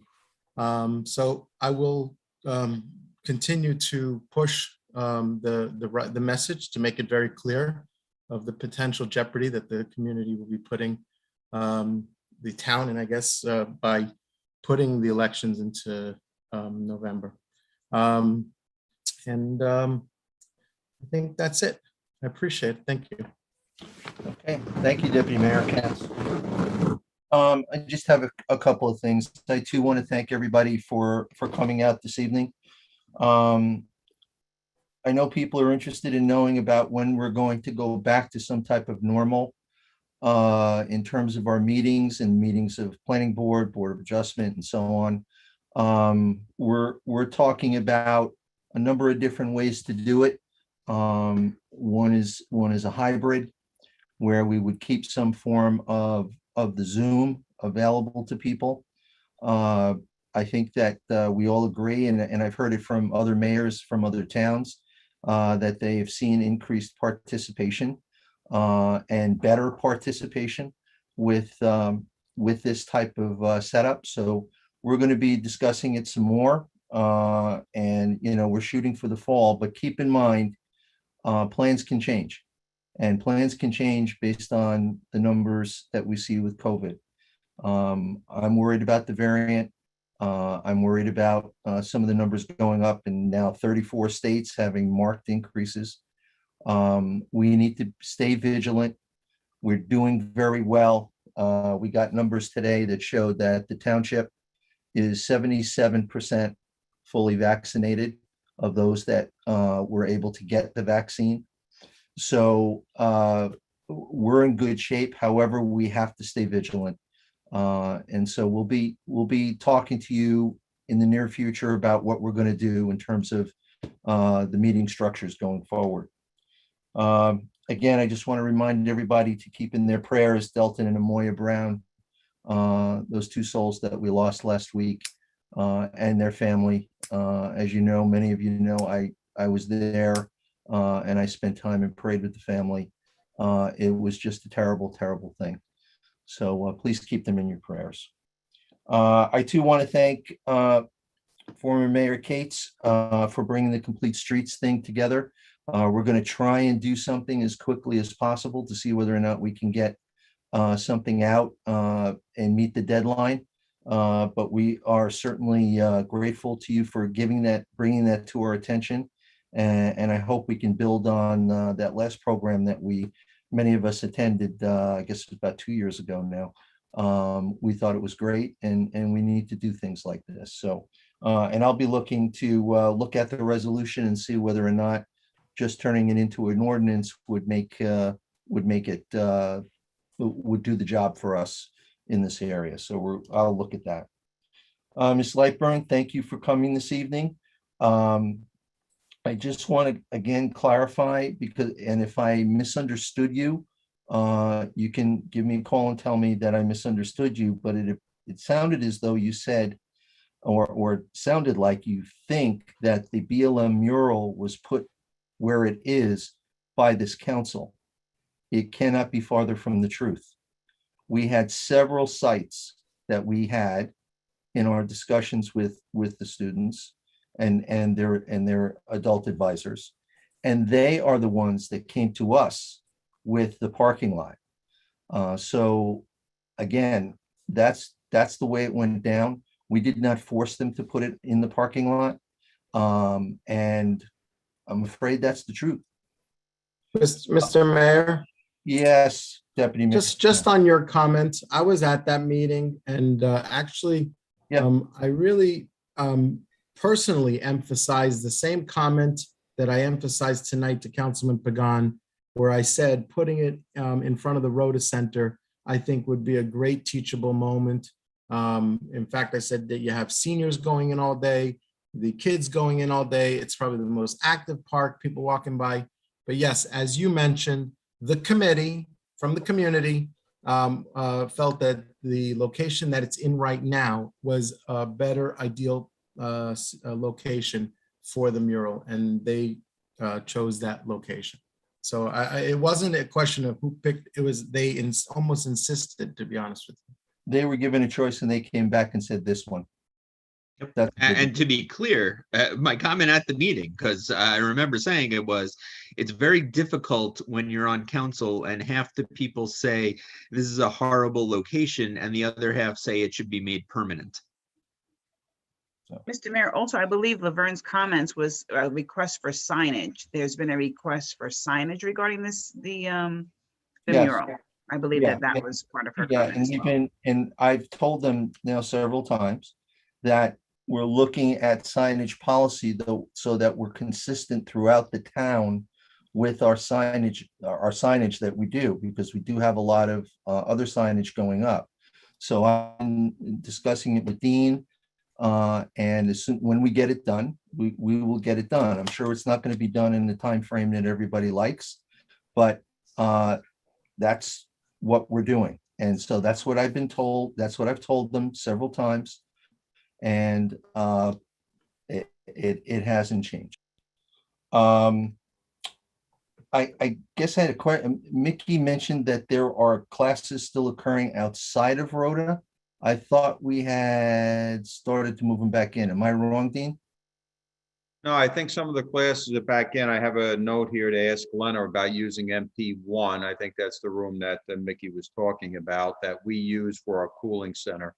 Right. I'll check with Glenna, and again, if the room is not used, then I don't see a reason why we can't hold the classes there. Okay. All right. I just wanted to make sure. Thanks. And then the last comment I have is somewhat similar to what I had made in previous meetings and with people on the street. And I know I had some discussions during the July 4th ceremonies. We have got to stop looking at each other by category, because if we don't, we are no better than any other town anywhere. If we are who we say we are, we have to stop this language of, yeah, but that person is, or this person is, or, well, you know. No. I think I said we're all Teanekians, okay? Every color, every race, every religion, everything. We're Teanekians first. And that's where the dialogue has to be. Not, well, you know, he's not going to do this because of, and you know why. No. This has to stop. We did the walk the talk. We're going to get more, I hope, from the advisory board on community relations about events to try to bring people together. But if we don't stop this ourselves, it will never stop. Stop. Just stop. Okay. Moving on to consent agenda. Township clerk, if you could please read the bill list into the record. With our consent agenda tonight, we are considering the bill list in the amount of $10,324,804.84. Motion Schwartz. Second. Second by Pagan. Mr. Mayor, I wanted to pull something. Yeah, I was about to do that, but the second came and the motion came too quickly. Go ahead. I wanted to pull the 2 liquor licenses for East. Just give me, Keith, if you give me the number. Yeah, I'm looking at 211 and 212. Okay, 211 and 212. Okay. Any other polls? Councilmember Rice. Yes, I'd like to pull the cannabis ordinance. That's not on the consent agenda. I'm sorry, I'll wait till the ordinance for discussion. Okay. Consent agenda had already asked to pull 214, 215, but I'll just vote no on them, no problem. Okay. Anyone else want to poll? Okay. So the motion before you is to move the bill list, raffles, minutes, resolutions 195, 196, 197, 198, 199, 200, 201, 202, 203, 204, 205, 206, 207, 208, 209, 210, 213, 214, 215, 216, 217, and 218. So moved, Schwartz. Second. Roll call. We have Councilman Rami Rice.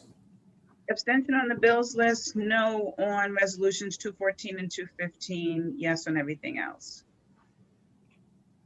That was 214 and 215. Correct. Councilman Began. A simple yes on everything, Mr. Clerk. Councilwoman Organ. Yes. Councilman Kaplan. Yes. Deputy Mayor Schwartz, Yes, on all. Deputy Mayor Katz. Abstention on the bills list and an abstention also on 208, 209, 210, 211, 212 when they bring them up later, but I'll just mention it now, and 218. And yes on everything else. But abstention on the bills list and a abstention on those other. Okay, that was, I'm sorry, 208, I'll tell you again. 210, 211, 212. Well, 211 and 212 are not being voted on now, but I will abstain and when they do get voted on. But 218. And the bills list. Yes. You got it. And Mayor Dunleavy. Yes. Oh. Adopted. All right, let's go back. Councilmember Kaplan, Yeah. 11. This is an area that's obviously in a bit of disrepair for anybody that's been by it, and the manager has done everything we can within code to get them to remediate the property. I know that when I took a walk throughout the area in the general Northeast with Councilwoman Organ and Councilman Deputy Mayor Schwartz, we noted the dumpsters were overflowing. We spoke to some residents that live nearby that were dealing with the overgrowth of brush and various things over there. I would like to make a motion to conditionally approve these two licenses on the condition that the applicant remediate to the satisfaction of the health department, the area within the next 90 days. I'll second that. Mr. Clerk.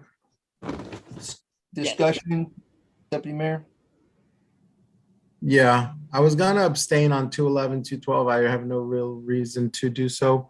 But the question is why even conditionally? Why not just hold off until they remediate? I haven't heard that they've actually been notified, and I don't know if they're ignoring. I don't know if they haven't gotten the message, but I do know that a liquor license is something that people hold on to with dear life in New Jersey. And yeah, I'm no, quite I sure... agree with I agree with you, but it's not like you're holding off on them being able to do business. Well, right. It's one thing if you hold off on them to being able to do business. Here, the delay, what's going to do? They're not going to be able to drink. Well, if it doesn't get renewed, they run the risk of losing it. Yeah, and I hate to interrupt, gentlemen. So this liquor license, I've been in constant contact with the owner. And before I go any further, I'll say that I'll be communicating with the owner tomorrow, regardless of what council's decision is. If council chooses to approve these licenses under the condition motioned by Councilman Kaplan, I'll be sure to let him know exactly what that means and be putting him in contact with the department. But the reason why this is a little time sensitive and why holding off might pose an issue for this particular license is because they missed last year's renewal also. That's why we see the two resolutions here. And they miss out by July 30th. And as everyone knows, we don't have another meeting before July 30th. Their license will expire and it will actually lapse entirely. And Teaneck is one of a handful of municipalities in the state of New Jersey that has a lot of liquor licenses that outnumber the regulation that the state put forth a number of years ago, requiring you to have a certain amount of population to warrant a certain amount of consumption and or distribution licenses. Luckily for Teaneck, we had a lot of our liquor licenses get awarded prior to that regulation, but it's double-sided because if one of our liquor license holders loses their license because it disappears into the ether, they're not getting it back. Yep. So they'll be, unable to ever have a liquor license again. All right. So do we know if there's been attempts at remediation here? Yeah, the property's been inspected several times by the health department, and I believe I signed off on a summary abatement the beginning of July. I will confirm that in the morning. Obviously, if we have to do it, we'll put a lien on the property. It requires a public works to go in there probably on a Saturday to do it on overtime, but I will check and update council first thing in the morning. Right. The point of me making this motion is that we shouldn't need to do a summary abatement. It is an option that the town can do where we clean up the property and then bill the people. And if they don't pay that bill, then we put a lien on the property. And then, you know, if they eventually sell the property, the lien has to be satisfied. It's cumbersome. It's what's available under the law, but we have an opportunity here to get this done within 90 days. I guarantee you tell them they have to do a summary abatement and clean their hedges within 90 days or they lose their liquor license. He'll come out there with a weed whacker himself. Councilmember Rice and then Councilmember Organ. Yes, I'd like to concur with Councilman Kaplan. This property is vacant. It has been an eyesore even when it was occupied. They've never maintained that property, never seemed to care because of probably the location in the Northeast, but it's on Teaneck Road, the gateway of the community. And it has been a horrific eyesore for many years. And I totally concur with Councilman Kaplan to put this in place. Karen? So provided it's legal to do this, it sounds like they only have till July 30th. We're not giving them 90 days. We're giving them 2 weeks, and that should be enough to clean the hedges and take out the garbage. I'm saying we conditionally approve it in them doing this in 90 days to go and clean up the property. In other words, we approve it tonight on the condition that in the next 90 days, they go and fix whatever's the matter there. After 90 days pass, 9-0, the health inspector goes out there. If it's fixed, perfect. If not, that conditional approval goes away and he loses his license. Is Mr. Attorney, is that legal? Yes, absolutely. Okay. We can absolutely condition the license on whatever we want. And the point that Deputy Mayor Katz raised before, and I think the Clerk Ruscioni hit the nail on the head. I think Councilman Kaplan mentioned it also. Their license would lapse, and that would not be a good thing for the township. And I think giving the guy 3 months to call a dumpster hauler and clean up some hedges is more than generous. They did go through a corporate, I'm sorry, Councilwoman Ramirez, they went through a corporate structure change and had some difficulty in navigating that process, which I have since assisted them with. But and again, I haven't seen the documentation from the township to the restaurant owner, but it might be possible that the notifications and all that are not getting in the right hands. So that's something that I'll be working with Dean on. Councilmember Rice? Yeah, I would be interested in maintaining the license because then that hopefully would help in the sale of the property and perhaps generate, something nice and appropriate in that location. So anything to assist an upgrade to Teaneck Road, I think would be helpful. But it's certainly to put the, put the onus on them to do something about that property. Fully in favor. But again, I would like to see a new business come that perhaps could utilize that license, and it may give them a great opportunity to make it more saleable. So I would not be in favor of allowing them to lose the license. Okay, any other comments?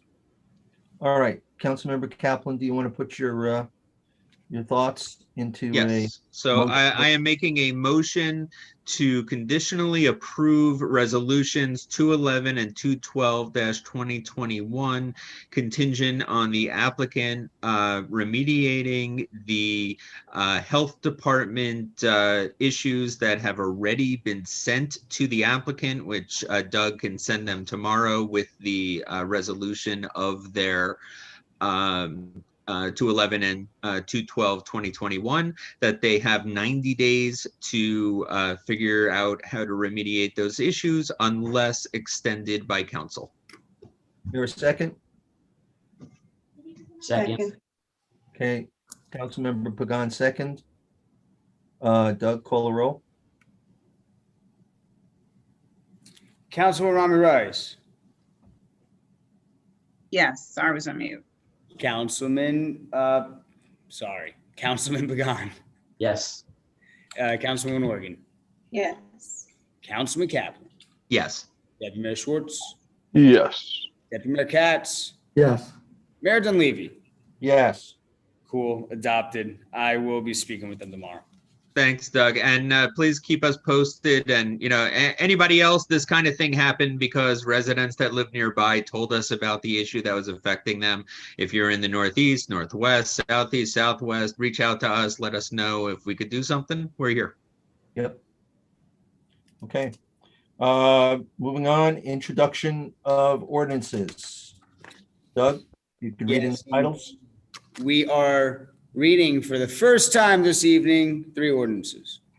First up, we have ordinance number 28-2021, establishing positions and salary ranges for executive, managerial, professional, and confidential employees and for unclassified municipal employees in the township of Teaneck effective January 1, 2021. Ordinance number 29-2021, permitting cannabis establishments as a conditional use within the light industry district in the township. And last but not least, ordinance number 30-2021, approving long-term tax exemption and authorizing execution of a financial agreement between the Township of Teaneck and Teaneck Urban Renewal LLC regarding the 329 Alfred Avenue and 1085 Decatur Avenue, Block 6002, Lots 1 and 2, 6-story, 255-unit residential building redevelopment project. Do I hear a motion to move numbers? I make a motion, Mr. Mayor. Second, Mr. Mayor. Second by Councilman Began. Right. Okay. Roll call. Are we having discussion? These usually don't, because they're going to come back.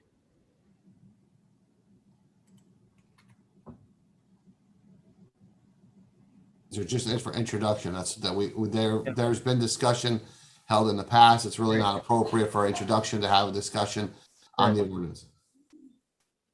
I just have a question. It's just with regard to the timing. I thought that there was something that had to be done prior to August, and I was just wondering if we are in the time frame.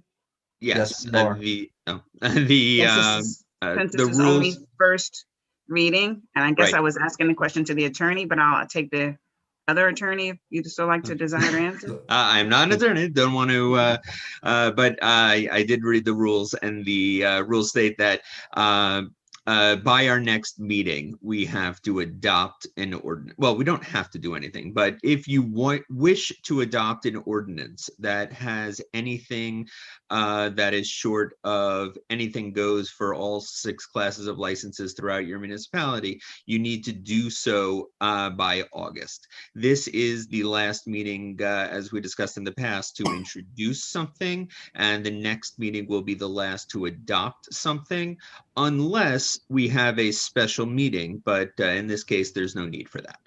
And Councilman Kaplan not only read that, he also heard that from me during the council meeting. So that I'm glad that that's Apprentice to the attorney. that he articulated it exactly the way that the rule says, and specifically made sure that any ordinance, and the cannabis committee made sure that any ordinance that was going to be adopted would be on for introduction on this agenda, so that we would make the statutory requirement to have it adopted at the next meeting. Thank you for allowing the move of protocol to answer that question. And for the public, I think it was just good to know should it come up. Thank you. And for the benefit of the public, the next step will be a quick jaunt over to the planning board, as it is a zoning related ordinance. So Mr. Clerk, I would ask that you send this over to them, and if they can discuss it at this week's meeting, that will be wonderful, and they will be able to give us comments. I will do that in the AM. Thank you, sir. Okay. You. All right. And again, I just want to emphasize that people can pick up the phone and talk to each other prior to the meeting with regards to these ordinances. They're going to get another hearing, so you're going to be able to discuss everything that you want the public to know about it in that other session at the next meeting. So I want you to start to talk to each other before the meeting on these introduced ordinances, please. Mr. Mayor, that was just a question in terms of the time sensitivity, but I appreciate that notice, and I'll be taking advantage of the opportunity to call my colleagues. Thank you. Thank you. All right. Roll call. Roll call. We had a first from Deputy Mayor Katz and a second from Councilman Began. The roll, Councilwoman Rami Rice, Yes. Councilman Began, Yes. Councilman Organ, Yes. Councilman Kaplan, Yes. Deputy Mayor Schwartz, Yes. Deputy Mayor Katz, Yes. Mayor Dunleavy. Yes. Ordinances introduced. Thank you. Mr. Clerk, I make a motion to adjourn the meeting. Second. Hallelujah. All those in favor? Good night. Aye. Yeah. All right. Good night, everybody. Thank Have a you for great night, coming. everybody. Talk to you soon. Everybody be